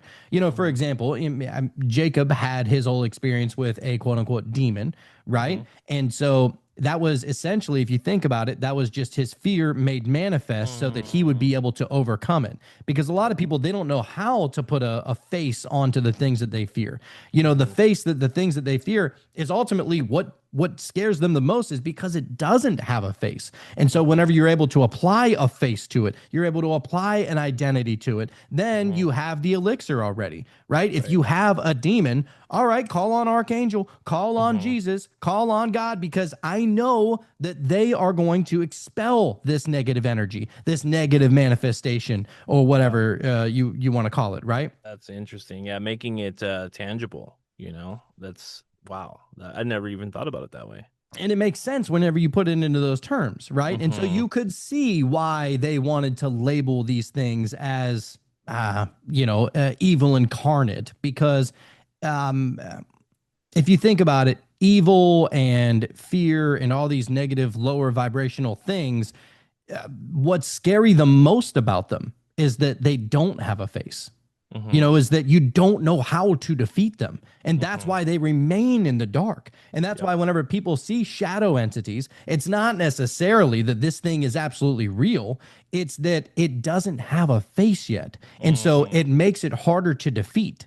It's the boogeyman, The you know. fucking boogeyman. Exactly. Fucking It's the A, thing dude. that's always lurking in the background. And most Mhm. of the time, and that's why, in my opinion, why Peter Pan has a shadow, why we all have a shadow, because it's Mhm. always following us. But I mean, good luck trying to find a shadow whenever you got nothing but light around you. Right. Exactly. That's great. I love it. So yeah, it's a good way to expel the entities, whether you want to use ritual, drumming, chanting, breath work, meditation. These are good ways of shining a light on that and calming your nerves down a little bit more, so that now you can almost deconstruct the Mhm. manifested entity that you built up in your mind. That's it, man. Know thy enemy, right? That's it. So nextly, we're going to get to overcoming fear via mystical practices. So, how do we Okay. transcend fear? One of the most powerful tools is breath work. Fear makes you breathe shallowly. Deep, conscious breathing signals safety to your nervous system and begins to dissolve the fear response. Mantras and affirmations are another one. When fear says, I can't, the mantra that would replace it would be, I am safe, I am strong, I am infinite. That's just a way to do it, right? Hmm. I mentioned that the one of the things that whenever I was tripping major balls one night and I got into that lower like Yeah. vibrational fear, right? And it was Hmm. just stressing me out, causing me all kinds of anxiety. I thought that like literally it was done for, you know? Hmm. And so what I did is I just made my entire body resonate with Om, and just get into that resonant frequency that would Hmm. expel that whatever fear is being manifested. And so I Hmm. just did it and did it and did it until it was able to expel. And Just I fighting your realized way to neutrality at that point, exactly. Yeah, right? well, and I realized that if I didn't do it long enough, so I did it for I don't know 30 seconds or whatever, and in that 30 seconds, I felt a sense of peace, right? Hmm. But Hmm. as soon as I stopped humming that, it was starting to come on back. So then I went, Oh, oh, wow. om. But you don't want Yeah. to do it in fear. You want to Yeah. try and set your body up to a resonant frequency, one That's that interesting. doesn't even allow fear to creep in. And that's Super just interesting. a way to do it. Another way that I've learned how to do it is as soon as I start to have a negative thought, Hmm. something that I don't want to happen. Our mind is always focused on the past or the future. It's very rarely in the now, right? Yep. Hmm. And it takes a certain amount of awareness that brings you to the now. But whenever you're stressed or anxious, you can't help but, harp on the past or be dreadful of the future, you know? Hmm. Yep. And so one of the things that my mind likes to do, unfortunately, is it likes to focus a little too much on the future. I mean, in Uh-huh. my mind, I'm like, all right, I can let go of the past. The past is the past. I can't change it. I mean, I Uh-huh. can through meditation and shedding light on the darkness and looking to see, how I can look at it from a silver linings kind of situation. Yeah. But on the future, that's the future is scarier because it is unknown. The past is already known. Hmm. That's how my mind works. And so Yeah. whenever I'm starting to like, you have 60,000 thoughts in a day, you're not going to be consciously aware of all of them. But Hmm. whenever you do decide to look at that one car or AKA that one thought that's rolling down the road and you Hmm. decide to apply a little bit of awareness to it, you're like, oh man, I don't want that to happen. I don't want that to happen. Like that's not what I want to think. And so Hmm. I've gotten into the practice of just in my mind, as I'm thinking that, I just think, no, Hmm. just no. And I apply that spell to that thought. And in Hmm. my mind, it helps expel it. And it helps prevent it from happening. I love that. It just makes me think of that one scene at the end of the Matrix where they're shooting all the bullets at him and he just says no and puts his hand up and just stops him from even moving. Like that's I think that's what they were talking about. Wow, that might be on some shit, actually. I Yeah, forget I that. think I so. forgot about that. Yeah, that's great. Yeah, and I love how you describe your brain as like, well, it likes to do this. Like it's not like part of you. You know what I mean? It's like, yeah, that thing that I'm observing everything through, likes to do it this way. Yeah, well, and that's where people get caught is they think Mm. that their brain and their thoughts are them. Hmm. But then you get into the practice. I'm not the mind, I'm not even the body. Hmm. I'm not the mind, I'm not even the Yeah, body. And yeah. all those things, or I'm not the body, I'm not even the mind, I'm whatever. just the observer of all of that happening. Just the fucking observer. You're Isn't here that for the wild? movie, you're here for the show. And Yeah. if you treat your body and your avatar and your character as if it is yours to guard, as if your higher self, if you become and you're able to kind of separate a little Hmm. bit, and usually this has happened, it happens through psychedelics and meditation, and we talk about all the things. If you're Hmm. able to separate from your egoic self, from your body in that sense, now you can look down at your body as your person that You're a you were human, literally designed to take care of. You were right? And designed to observe be your through, own guardian. right? Yeah, that's great. I love that. As much as you can get into the scientific understanding and you can, or you can go the other way and go totally mythical with it, but like I feel like that's it's interesting how we all kind of look at it that way as far as like there is something the part of you that is observing, and we don't really know where that's happening within within the brain. Yeah, I think even people that that understand the brain, even they are like, well, we don't really know exactly where conscious awareness is actually happening. I could be wrong. I'm not, I'm not a scientist, but I feel like there is a mystery there, I think it's you just know? part of the field. Right. I think that it's all an illusion that we think that it's all just right up in the dome. Right. Yeah. Ultimately, like it's part of the collective field in essence, and that's why I used to think that people were kind of silly for believing in auras, because I'm like, oh, okay, so you see a fucking light coming off my body, that's cute, right? But then Uh-huh. if you really think about it, if that is your energy bubble or your expanse of your awareness, then okay, maybe our consciousness and everything that we are does not only bleed into the field, but is entirely entrenched into the field. Hmm. Yeah. That's a way of looking at it. Hmm. But anyhow, so yeah, visualization would be key too. So picture yourself surrounded by light. See, because you're trying to Hmm. expel that darkness. Yep. You can call on archetypes of courage, Archangel Michael, Kali, Odin, whoever resonates for you. You're not asking them to save you. You're invoking their energy within yourself. And this is, we did a whole show on that, Hmm. right? That Yep. essentially, that if you learn enough about, whatever character you're trying to work with, whatever archetype you're Hmm. trying to work with, and you can legitly, like, instead of like you can look at it however you want, but actually what's really happening is I mean, who am I to say what's really happening? In my opinion of Hmm. what's really happening, I don't believe that Archangel Michael is literally coming to help Right. you shed light on this. Hmm. But if you can embody that energy of that archetype, Hmm. then you become the one that is shining light on the whole situation. I Right. think that all of these are just tools of the mind. It's not to Hmm. take away from angels and Jesus and all these different saviors. I No. think that they are archetypes that you can essentially invoke and become.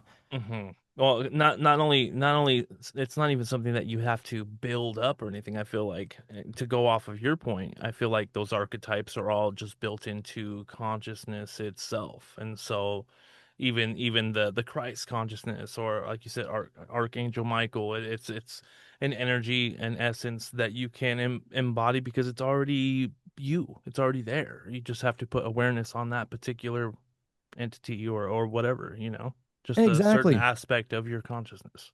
Dude, it's Neo in the Matrix. Oh, I know Kung Fu. That's Yeah. what you're trying to do. That's Hmm. all. That essentially, you're just trying to download this information and become this information to Hmm. help you in a sense. Be Because if that. this world is some kind of simulation or matrix, or maybe it's a dream happening in the mind of God or whatever, Hmm. and if it all is one thing, then Hmm. it doesn't matter whether you believe that these things are real or not because they exist through you. That's why Hmm. even Jesus says the kingdom of God is within you. Hmm. Okay, so like Yep. we are the projectors, we are the creators, we are the manifestors. It's Hmm. all up to us Yep. in And I think essence. that that's the one thing that we all share is consciousness. No matter what you believe or what, where you grew up, or that's the one thing that we all know, and that's consciousness. And you can say that's woo woo, but I mean, look where you're at, I mean, you know, call it whatever you want. You want to call it consciousness, you want to call it the soul, you want to call it your spirit, you want to call it the, I don't know, the God, observer, right? whatever you want to Whatever. call it, just as long as you know that you are not this body and you are part of the entirety of your entire reality, then that's it, dude. That's it. Love it. Um, yeah. So, and I actually made this example on the cult the other day about they're about to come up with is it Grand Theft Auto 5 or 6, whatever the newest one that's Yeah, about to I'm come not out. sure. Probably six, I imagine.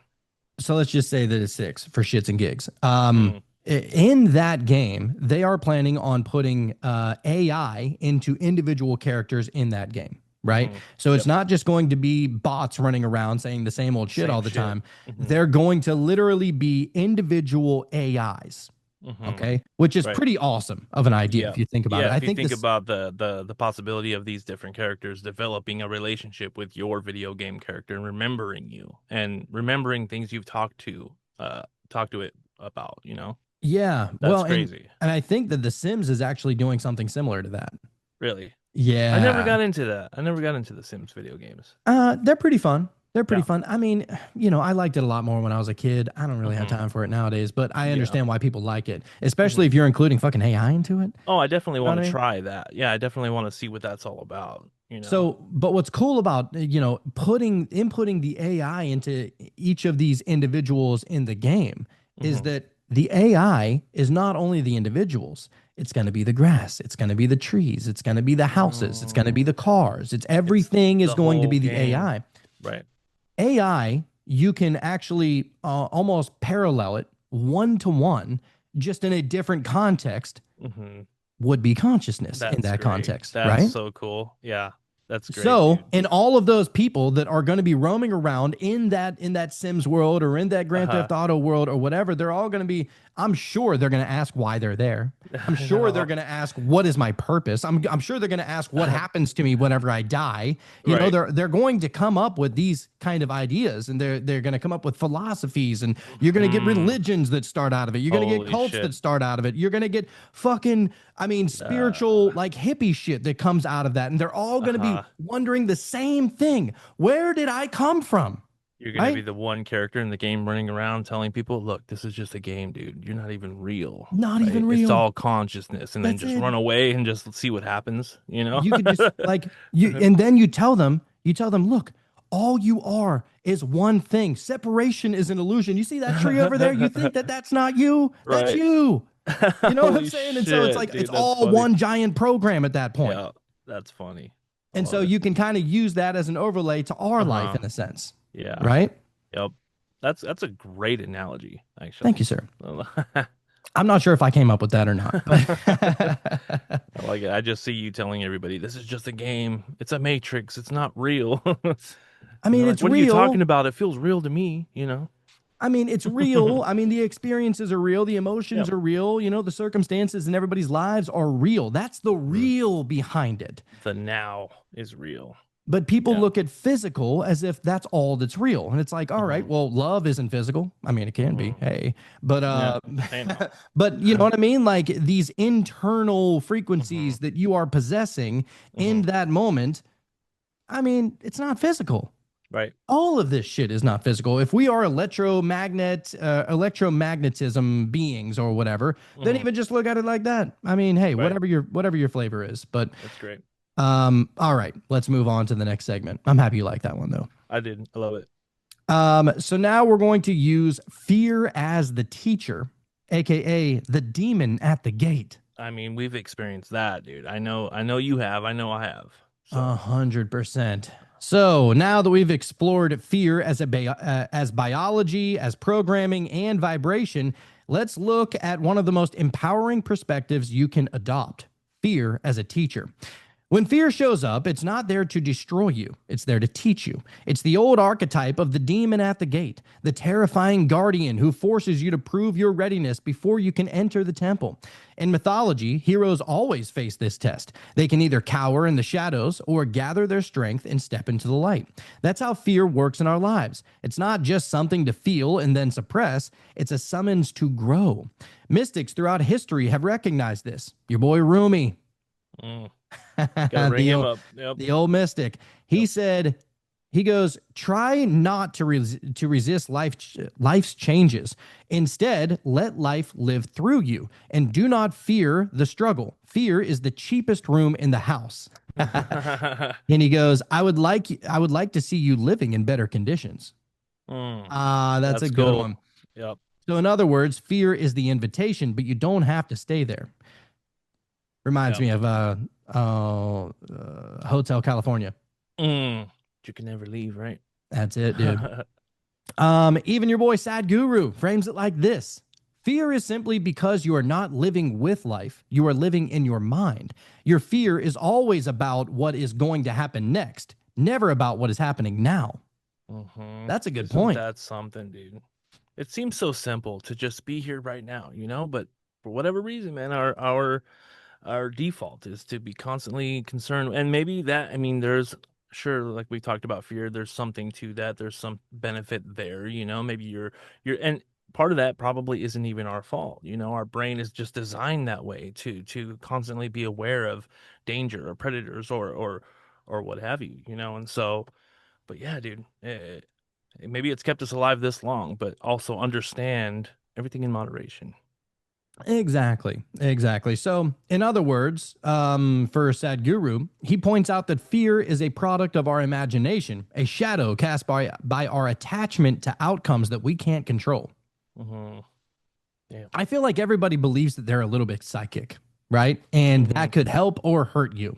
And if you Hmm. become so attached to your version or your view of the future and you start to see it disintegrate a little bit, that can cause you a little bit of anxiety. You know, Oh, this isn't absolutely. going the way that I thought it was going to. So now I'm Hmm. going to become flustered and I don't know what to do, Yep. right? Hmm. And Like so you absolutely predicted the outcome of something, and you just know that that's what it's going to be.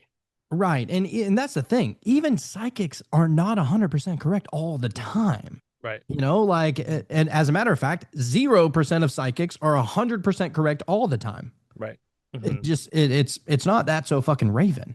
You Hmm. know what I'm saying? It's not like Yeah. a supernatural power. It's a power that is inherent within all of us. That if we Hmm. can come connected to the vibration of your surrounding and become connected to the vibration of the person and tap into their Hmm. field, that you can have access to some of that information. But Hmm. even that information, it's all on a scale. You know, Hmm. and that's why they say like, what is his name?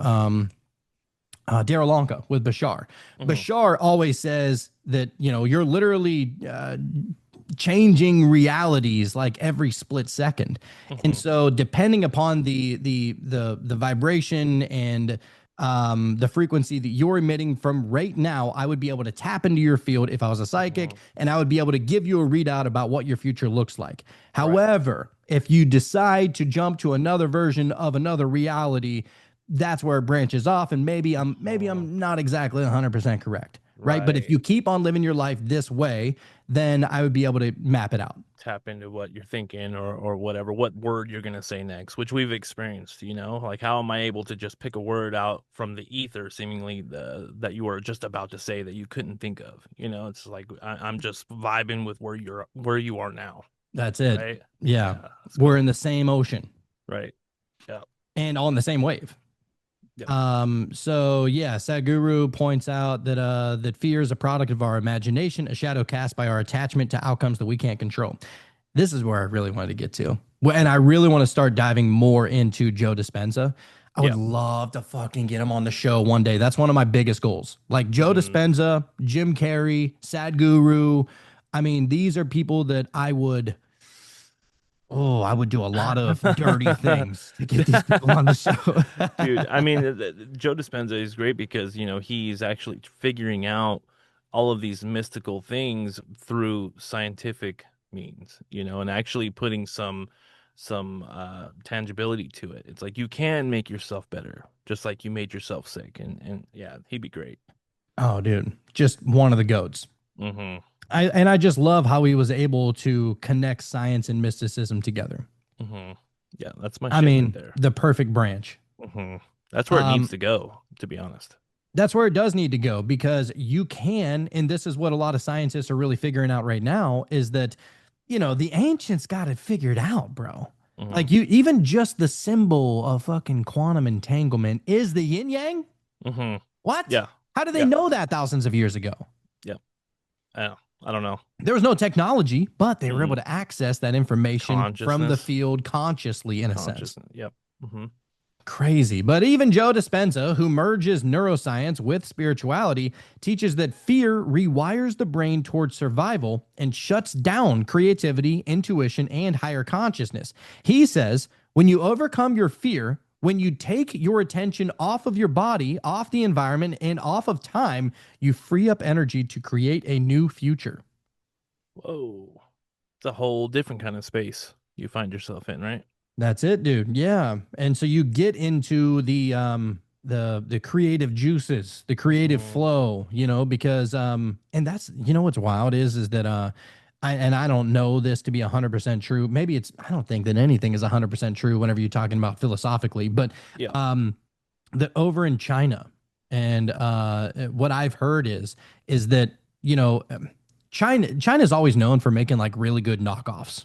You know what I'm saying? Okay. Yeah. So that's why, like, even the steel industry. It moved from Pittsburgh, Pennsylvania. Shout out to my hometown. It moved from Pittsburgh, Pennsylvania to China. They were able to make it cheaper, right? By implementing different metals and alloys and maybe a little bit more aluminum. I don't know. The way that they were doing it, they made it cheaper. And so people started using these building materials. Now they don't last as long. They're not as good quality, but you're still going to be able to build the structure or whatever you would do with steel, right?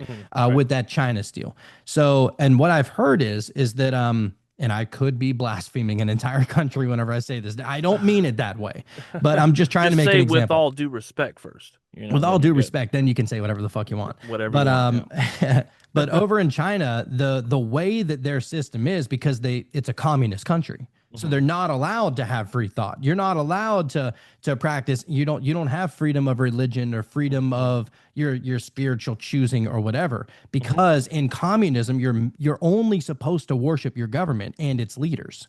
Right. That's how communism works. And so whenever you take out that level of curiosity and wonder and creativity within your mind. Am I working with the Pleiades? Am I working with the archangels? Am I working with God or with Jesus or any of these enlightened individuals or whatever?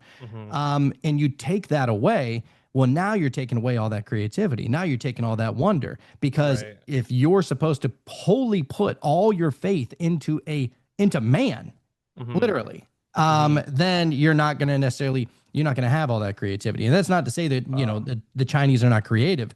What I'm saying is that they just find a way to be able to do things a little bit cheaper. And the way, like, a lot of things don't necessarily even come from China as far as like great inventions, if you think about it. And I don't know that to be an absolute fact. I'm just looking around and I see, oh, well, maybe there was a great invention somewhere and then China found a way to make it cheaper. Right. Most of the time, whenever you see something made in China, it's like, it ain't going to last. Right. You know what I'm saying? They're good at producing a lot of shit, though. You know what I mean? They've got that figured out for sure. Well, and that's the factory worker. Yeah. If you think about it, even our school system, and this is not to put America above anything, because America is probably the most corrupt country in the world. And so, but even in America, we have the Common Core school system, which was created by the Rockefellers. The Rockefellers created this school system to not turn you into a world leader, not turn you into a businessman that would help you and allow you to create empires or anything like that. No, it was literally designing you to become a factory worker. All right. Yeah. Yeah. So I've actually heard of this idea. There's somebody talking about, and I forget who the guy was, one of those large companies, and he was talking about people that write like self-help books and books that would help somebody become, I think it was Henry Ford. It was Henry Ford that was speaking on this. And he was like, why would I tell people how to do what I do? Because then everyone else will do that. And then I won't have anybody to work in my factory. That's it. You know what I mean? Yes. You need the assembly line. You don't need, it's like everybody starting their own Ford, You need Indians, not chiefs. You know what I'm saying? That's how they look at it. You need followers. You need people who are going to carry out your plan. You don't need somebody who's going to be calling the shots, because that's my fucking job. That's me, right? You know what I'm saying? And so that's the way that the entire world is really run. If you put it on a mass scale, the entire world wants you to just carry out the leaders, whatever, right? Carry out this religion, carry out these business ethics, or look at the world as if it is a business. Well, whenever you look at the world as if it's a business, then you're taking out the heart of it. You're taking out the creativity of it. You're looking at the world and you're saying, well, your company didn't work because nobody likes your shit.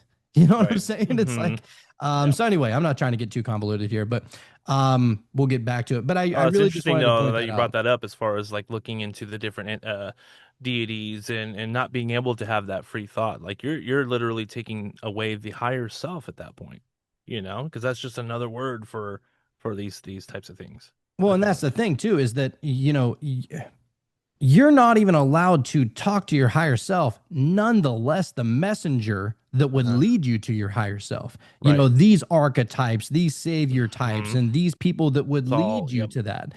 Some people need that. You need a little booster such as Jesus. You need a little booster such as the Buddha. Like these individuals that achieved their own version of enlightenment that led them to the all-knowing I am. You Mhm. know, and so you're Yep. not even allowed to have that. So it's You're cut keeping you off. in a lower vibration. And Uh-huh. most of the time, you know, whenever you're stuck in that lower vibration, you're gonna have people who just like have a gray cloud over them.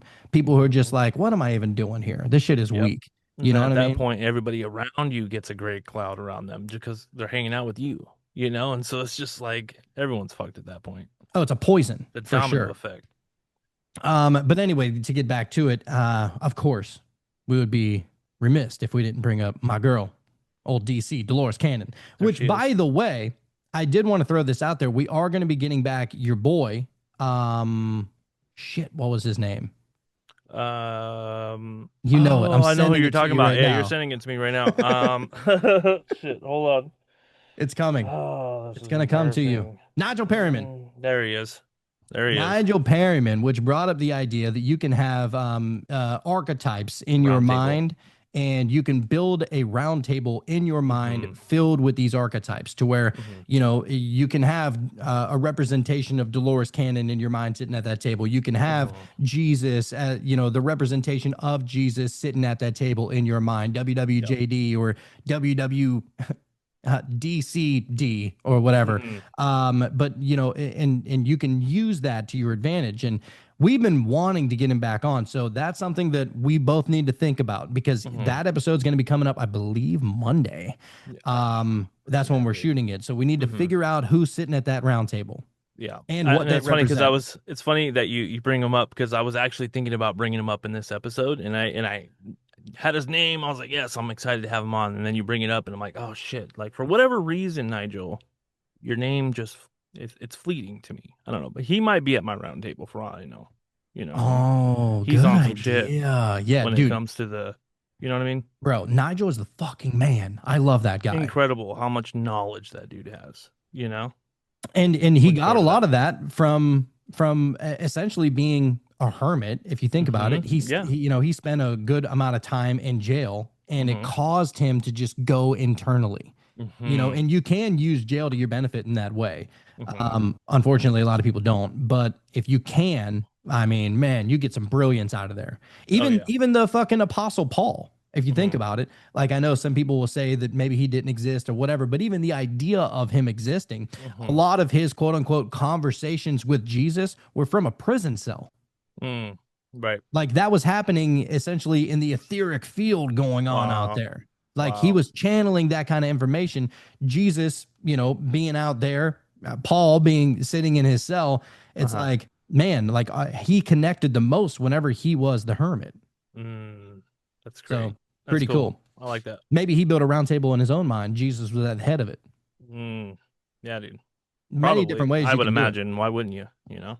Yeah. So Nigel Perryman is going to be coming on here very soon. So excited. I believe it will be the Friday episode, unless you're listening to Meta Mysteries, it'll be the Thursday episode. And unless you're listening to patreon.com/Meta Mysteries, that link's down in the show notes below. You'll be able to get access to that bad boy probably Monday or Tuesday, somewhere. You ain't got to wait until Thursday or Friday to get that kind of stuff. So, yeah, we appreciate all the good people out there who are supporting us in that way. The one that we like to call you.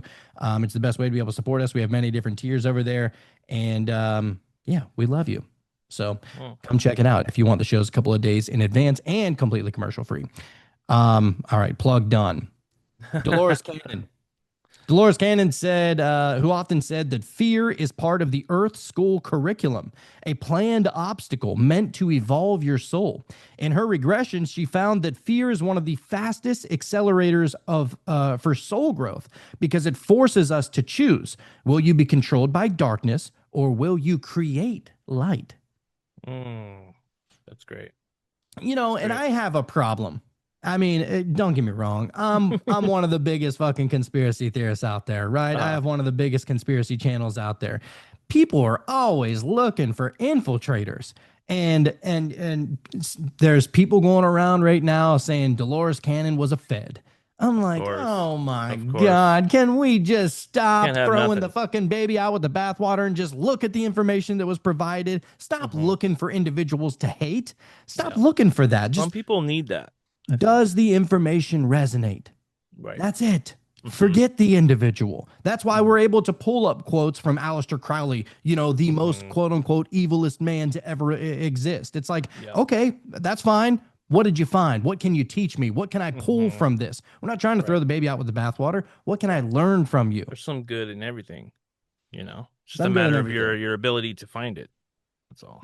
And isn't it our duty to be able to shine light on the darkness? That's it. If That's what we're supposed to Aleister do. Crowley represents the darkness, it's our duty to shine the light on it to be able to see what we can find, so we can help apply it to our lives. And we can learn. Yeah, man. So moving on, Terrence McKenna. Of course, we got to bring him up. Terrence McKenna took it even further. Nature loves courage. You make the commitment, and nature will respond to that commitment by removing impossible obstacles. Dream the impossible dream, and the world will not grind you under. It will lift you up. That's from great. Terrence McKenna. He said that's the reward for moving through fear. The universe bends toward you.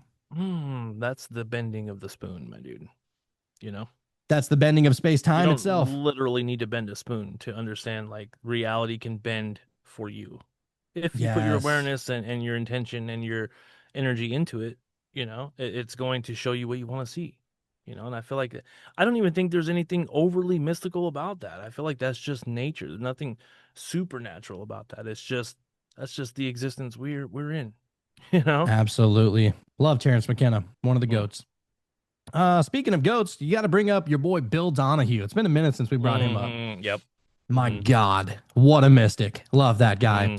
Mhm. But he was pretty famous for blending Christian mysticism with esotericism. And he taught that the Bible's quote unquote demons are often symbolic of our own inner fears. He said that each quote unquote devil is an aspect of our consciousness that challenges us to bring it into the light, not to fight it, but to transform it.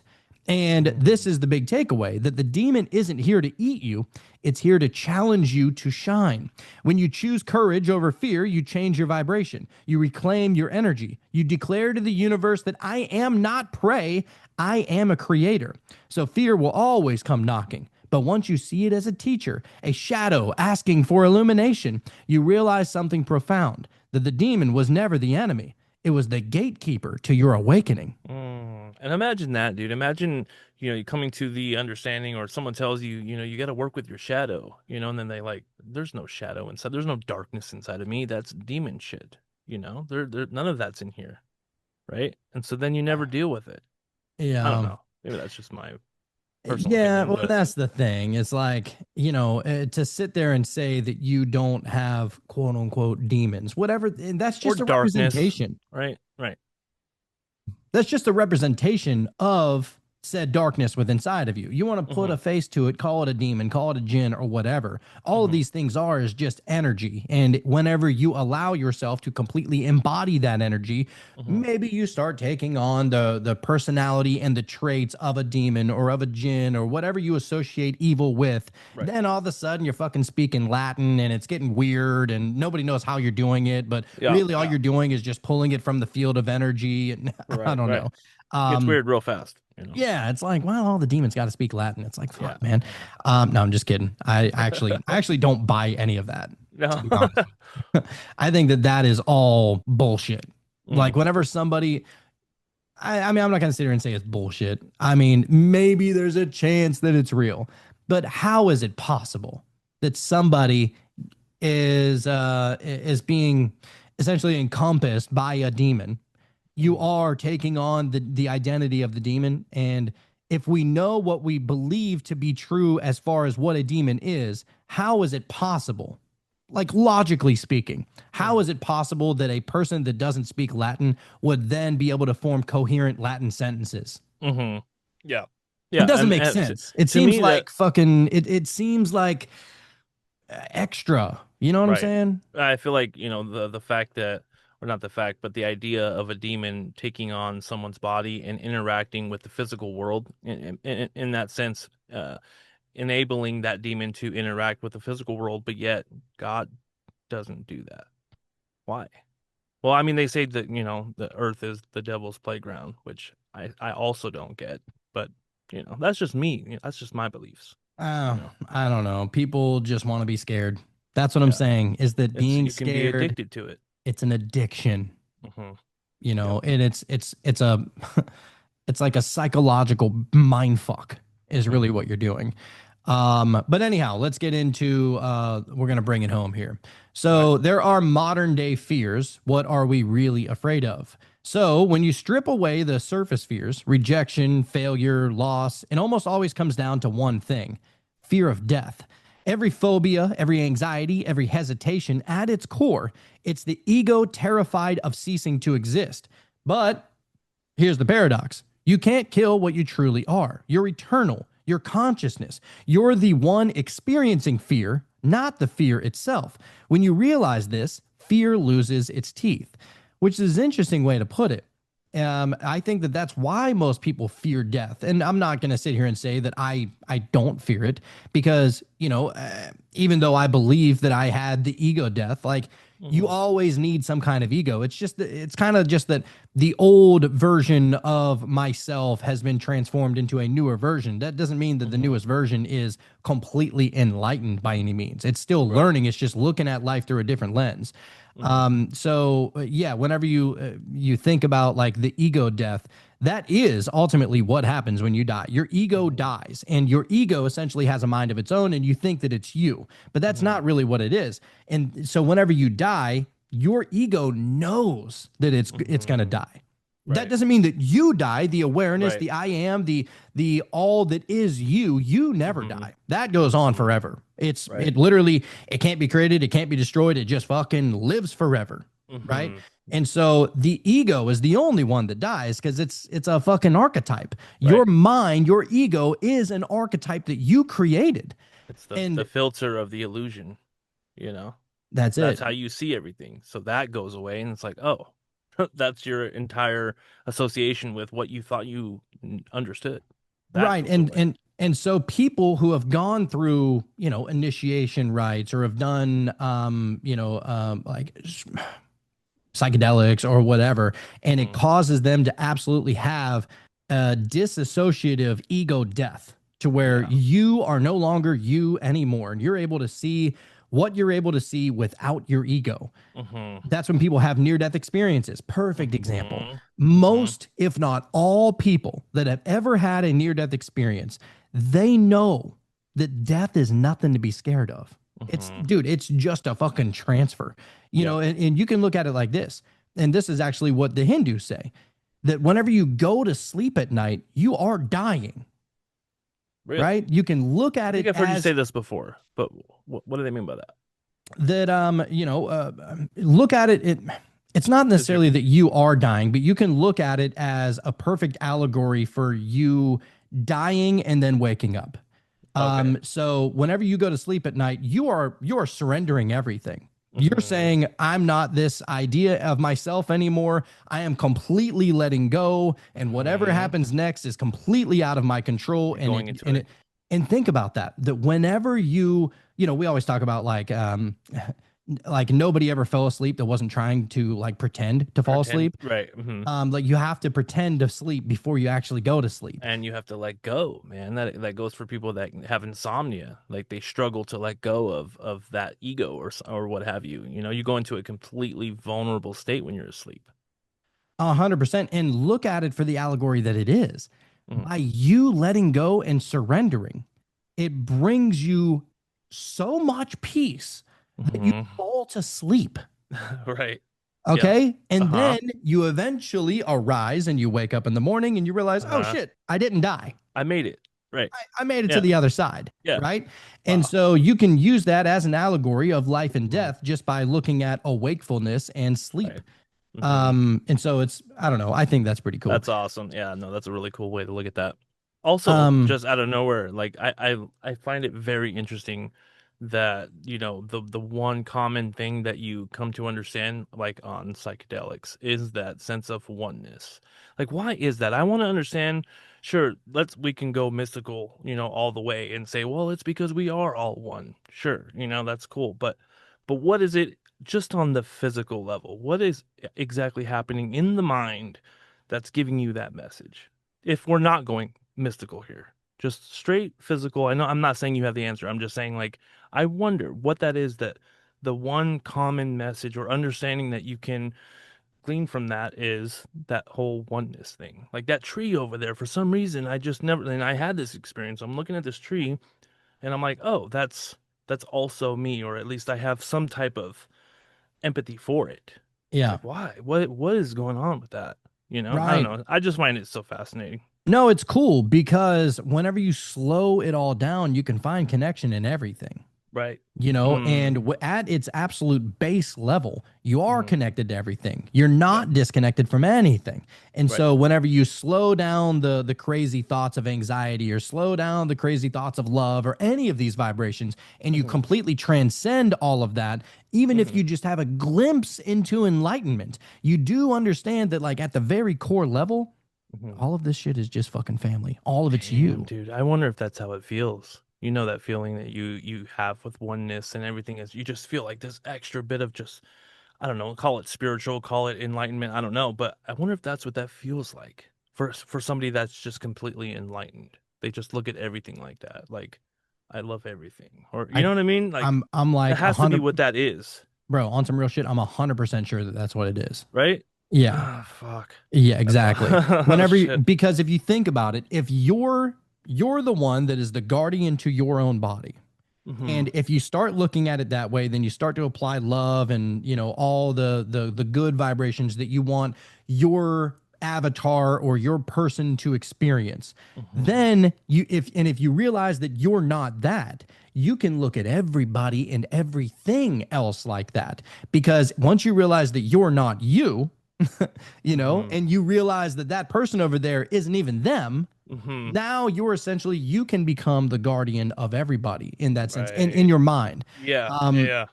and so now you want to treat everybody with love and respect and Hmm. kindness and all these things because essentially isn't that what God would do to all of his children, Mm. in a perfect Yep. world? Like Hmm. it's and if you can become that highest self, that version of God or whatever it is, if you realize that that's what you are, then everybody else is just Hmm. like people you An want to care ex for. Right. Just an extension of whatever you thought you were. It's just, oh, that's cool. Right. And You're it's not just not to of this say earth, you're of this whole universe. you're of everything. Yeah. Hmm. And that's not to and people are gonna hear what I just said and get all upset and oh, you're God. No, that's not what I'm trying to say at all. What I am trying to say is that once you can melt yourself into the oneness and the lovingness and the enlightened vibration that maybe God or the universe or the source represents, Hmm. then you can become part of that. Look at everything else as if you are an angel looking down on everything else at God or Hmm. a guardian or something like that. Hmm. Then it's almost like you're the mist above the waters, right? Which Right. is essentially what the spirit actually is that even in the Bible, it says that all the spirit is, a perfect allegory for it would be the mist and the fog that is over the water. Hmm. That Right. that you're not necessarily the water, that Hmm. you are above that, you're transcended it, and you're not even one thing. Hmm. You're something so vast that would be mist or fog that you just encompass the Hmm. larger overall area rather than just being one thing in that area. Yeah, dude. Yeah. That's God, great. we're on some That's shit great. today. Yeah, you definitely are, man. I'm just going for the ride at this point. Shout out to energy drinks. But um here is where we're going to bring it on home. So, turning fear into power. Fear isn't something to suppress, it's something to transcend. It's a teacher that shows you where you're still clinging to the illusion. It's a doorway. And when you step through that doorway, you realize you were never in danger to begin with. So, this week, I challenge you and all of the one out there to name one fear that you've been avoiding. Write it down, sit with it, breathe through it. And when you're ready, take one small action toward it. And remember that fear is the oldest spell, but once you see it for what it is, it can't control you anymore. That's great. That's great, dude. I love it. I love this whole episode, man. That's I love the episodes that are like this, because we've all experienced fear. We all know what that is, and we don't like to look at it. And so I feel like a lot of people are going to get something out of this, you know. Hey, As I long as hope they don't so. just look at the things that they don't like about the episode, you know. And that's what we're trying to get. You never want to throw all the information out, with the bathwater. You don't want to throw the baby out with the bathwater in that point. What could you take from this and apply it to your life? You don't have to agree with everything that we say on here. Just one thing, if you find something of value. That's why, it. like there are people out there that are like, oh, I hate them and I don't believe any word that they say. And then, they love somebody and they're like, oh, I agree with everything that they say. That's not good That's either. not how it works. You shouldn't agree with everything that we say. Mhm. Like we hope to just inspire and plant the seed, and maybe you grow your own flower with your own water and your own sunlight and your own nutrient rich soil to be able to feed that seed to grow it into a beautiful plant. That plant, and hopefully we at least inspired you to find the seed to be able to plant it in the soil, but it's up to you to grow it. Yeah, So exactly. it's Ultimately, like, you're the main character here. right, not us. right. And what's funny is that some people will say, "Well, I like them, but I don't agree with everything that they say." I'm like, you shouldn't agree with anything. You shouldn't agree with everything that somebody says. Right. It's Exactly. like, be your own person and take this information and apply it to your life in some kind of way and inspire. Let us be maybe a little nugget of inspiration, but build off of that inspiration. That's really the whole point of this whole thing. We're not trying to tell you what's right and what's wrong. It's just, hey, we're posing these questions and looking to things even a little bit deeper. And we know that we have a little bit more time than most people do to dive in on these subjects. So, kind of see us as the middleman to the higher realms. That's it. So that being said, go find a fear and write it down. Get a notepad. Just start writing that shit down. Yeah, dude, snakes for me. Snakes. Can't stand them. Snakes. Why did they have to be snakes? I mean, I love the Kundalini and, the symbolism of snakes, but it's just terrifying little buggers. Yeah, little shits. But anyhow, we might have to replay that video at some point, just to reemphasize you're like, no, not again. Never. I don't want to relive that. I'm good. So the video that Sean is referring to, I stepped on a snake outside of my sister's house, and of course she caught it on her Ring doorbell and saw me running and screaming like a little scared girl to my car. You embodied the sound and frequency of fear in that video. Oh, that was perfect full on example. Fear. Yeah, perfect. Bro, I like fear manifests itself as a snake, and I felt it on my feet. Okay. Yeah. Fuck that. You went through it. Went through it. So anyhow, Sean, what is that tarot card, sir? I actually have two cards, man. Two popped out, so I'm not going to question it. We got the Ace of Cups, and we also got the Strength card. All right, we are going to look into that, and we'll see what we can find. Oh my God, that's perfect. Is it? Okay. All right. So Strength plus the Ace of Cups card for a show about fear. That's beautiful, and it fits perfectly with the episode's message. So Strength, which is a major arcana, the Strength card is all about inner mastery over primal fear. It's the archetype of the gentle but unshakable inner force, taming the lion not through violence or repression, but through compassion and courage. In this context of this episode, Strength would tell us that fear isn't to be fought or suppressed. It's to be understood and transformed. The true power is soft, steady, and unyielding, not frantic or forceful. Enlightenment, which we were talking a lot about on this episode, doesn't come from ignoring fear, but from meeting it with grace and inner stillness. Then you get, which I feel like Strength was the perfect card for this episode. Yep. I'm interested to see what the Ace of Cups connects to, though. Oh my God, this might be fucking perfect too. So the Ace of Cups represents divine love, emotional renewal, and spiritual awakening. It's the heart of opening. It's the heart opening. In the context of fear, it's saying that when you transcend fear, you enter a state of higher emotional and spiritual vibration. Fear collapses your energy, love and openness expands it. The Ace of Cups is that breakthrough moment when you choose love over fear. It's a direct nod to our segment on the vibrational scale, moving from the low vibration of fear to the high vibration of love, joy, and even enlightenment. So combined for this episode, which is a perfect pull, dude. This combo is a narrative in itself. Strength tells us to face fear with calm mastery, and Ace of Cups shows us the reward. The heart opens, consciousness expands, and we step into a higher vibrational state when fear loses its grip. It's like the cards are saying, This isn't just about confronting fear. It's about transmuting it into love and grace. That's the real initiation. Hmm. Dude, that was Good great, pull, man. dude. That was Holy great. shit. Just to let you know, like I was shuffling like on and off, like maybe the first half of the episode, and then nothing would come out, so I just put it down and just kind of rejoin the conversation, and I would pick it up and shuffle again, and eventually, finally, they both popped out. So I was like, that's just kind of how I've been doing it lately. If it doesn't Wow. pop out, it doesn't pop out. Yeah, So, and that's something that I usually like to do. Typically whenever I give myself a reading, I'll say in my mind, all right, I just want one card. I just want one card. Or mhm. I'll, if I don't have anything to say, if I don't, remind myself to say that or whatever, I'm like, all right, whatever came out, came out. That's what we're gonna read. Yep, that's it, You dude. know, That so strength card was pretty on point, man. dude, yeah, yeah, big time. And it's funny because I literally just pulled that yesterday or day before. So Really? it's wild that it just That's pops up cool. like that. Yeah, and we don't normally get that one either, so that's even way cooler. Oh, I mean, because inner strength is absolutely required to conquer fear, you Hmm. know? Oh, absolutely.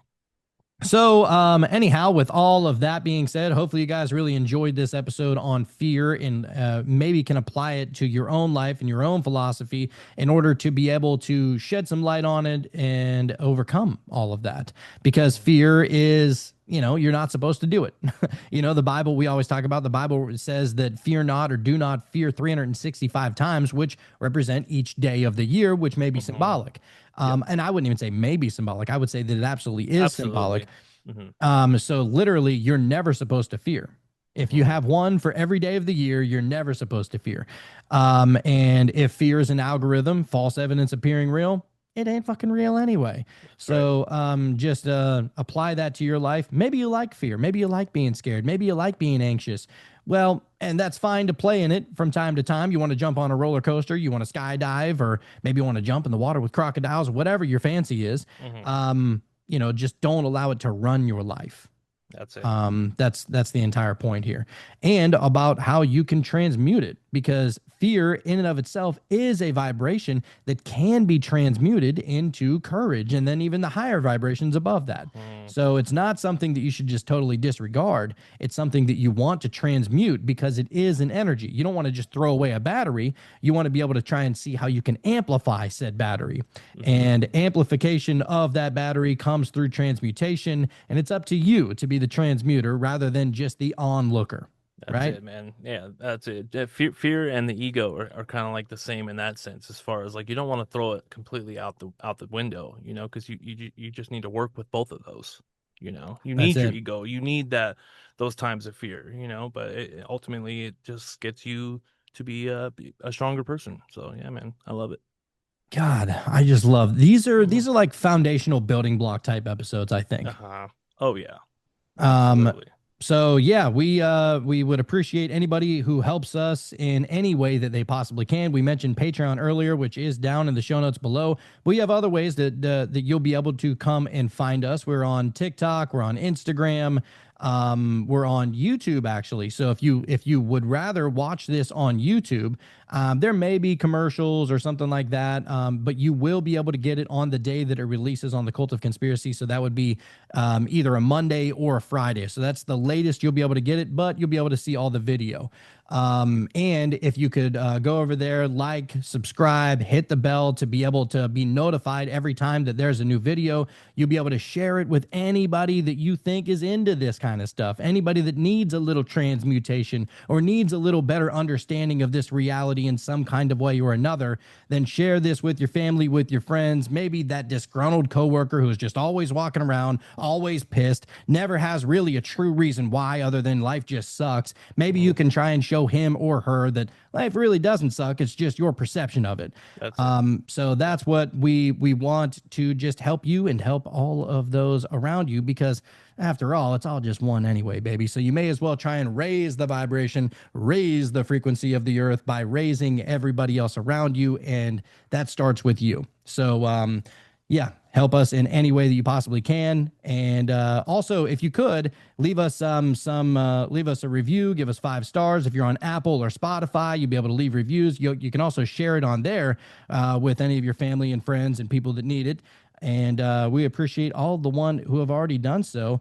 Sean, any parting words before we get over Dude, to this meditation, sir? as you're saying about, like maybe these people need, I feel like I needed this episode. You know what I mean? Like that's why we're looking into these things. There's so much to this reality and this life. There's all these different labels, all these different things to be afraid of, but ultimately, just understanding what that is and working with it. And dude, like I said, I felt like I needed this episode, Oh, we because all did. you just need to free yourself. You can't let that shit, just that baggage, just weigh you down.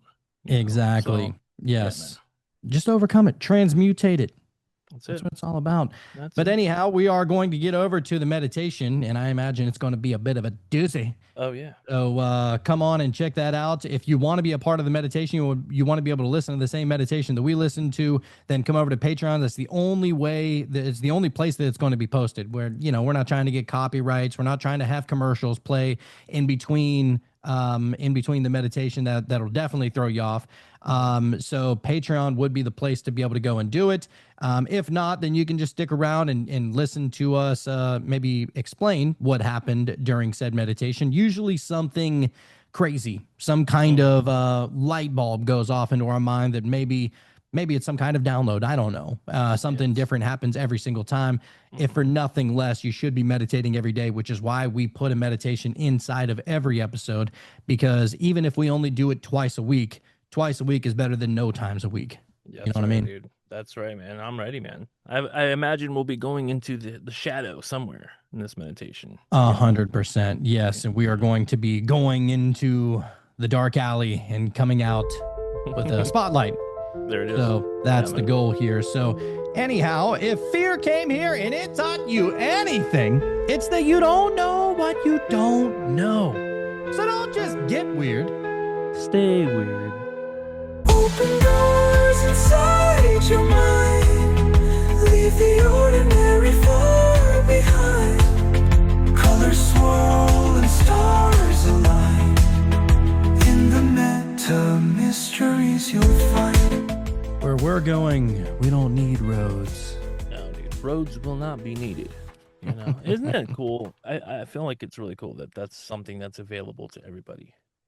And surely the results may vary, depending on what you've been eating or what you're really stressed out about or whatever's going on, outside of the meditation or what have you. But that's available to everyone. You can go in there and just see what happens. Allow your mind to show you, or allow things to come up that are going to just come up naturally without you forcing anything. And I think that's the best part about it, man. It's almost like you're putting effort into doing something that is effortless, that takes no effort. And I guess the less effort you put into it, the more you'll get out of it. Yeah, I don't know. dude. That's interesting. Yeah, I love how you're like, when we go in there, because Yeah. we're still in the same chair that we were in the entire episode. But it's definitely somewhere different. It's not here in that No. experience. Yeah, it's well, it's here, but it's also everywhere. you Yeah. know. Mhm. Man, I thought that was such a good one. I realized, dude, that I got so deep in meditation to where like my awareness came to my breath. I was like, Mhm. man, when's the last time I took a breath? I thought that's You know? what you were gonna say. Like it Yeah. wasn't panicking or anything like that. It was just I No. noticed that I took like You weren't consciously aware of it anymore. That's like what my it was. heartbeat and my breath slowed all the way down that I forgot when the last time my heart beated. You know what Mhm. I'm saying? Like just Yep. which is pretty cool that it even slows down that much. And if you think Mhm. about it, is that not the exact opposite of A fear fear? state. Yep. It's It's the exactly it. exact opposite. Everything becomes extremely heightened. Your heartbeat, your breath, and everything else becomes extremely alert. Whenever you're in Mhm. fear, the opposite of that would be the meditative state. Slow it down, slow your breaths down, your heartbeat's going slower, you're not in any kind of panicky state, dude. Yeah, man. That's where you want to be, man. I feel like that's where you make your best decisions. Most, Oh if you yeah. think about any decision you've had to make in somewhat of a panic, is probably almost always not going to be the best one, And so, and make a decision, while you're in peace. Now you're cooking with something. Right, right. Well, and that ultimately would be the reason why courage isn't the direct opposite of fear. You know, maybe it's on the different end of the spectrum. Well, I don't even want to say the different ends of the spectrum, because neither one of them are on either one of the ends of the, you know, the spectrum itself. But if you think about it, like, you transform in fear, and the ultimate would be to go to willingness, acceptance, reason, love, joy, peace, or enlightenment. Now, I'm not going to sit here and say that I was able to jump into enlightenment during that, but man, was there definitely some love, joy, and peace in there. Definitely some remnants of that, for sure, dude. I had this thing happen, and I've done it before, but whenever you start to contemplate on, instead of, like, when you go into a meditation, instead of contemplating the fact that you're meditating, or to try to force something to happen, just contemplate on, and this is what I did recently, was I contemplated on the part of my brain that is responsible for visuals and things like that. And so just thinking about that part of my brain, almost like making that part of my brain start to really work, you know. And so, in what I was thinking is that then I'll see some visual thing, and dude, I'm telling you right now, like, it didn't happen this time, because I actually did try to do that. But when you're really deep and you start contemplating about something like that, rather than the end result, then something happens and you get to see something, or maybe you get a download, or some type of understanding, you know. It's like, that's how it works. You take the focus off of the exact thing you're trying to accomplish and just let it happen. I don't Yeah. know. I feel like that's when I get the most success of something happening, other than just my eyes are closed. You know what I mean? No, yeah, I feel that same way, dude. It's there's just something powerful about surrendering to it and not succumbing to your thoughts and your emotions and everything, and you can just transcend it at that point. Mhm. And yeah, it's a fun playground to be in, dude. Yeah, man. There's Sometimes monkey you just bars, gotta there's throw your hands slides. up, you know? There's some teeter totters in there. You just get real Mm. weird. I wonder if they have Um, those still. Probably not. maybe, Yeah, maybe. maybe.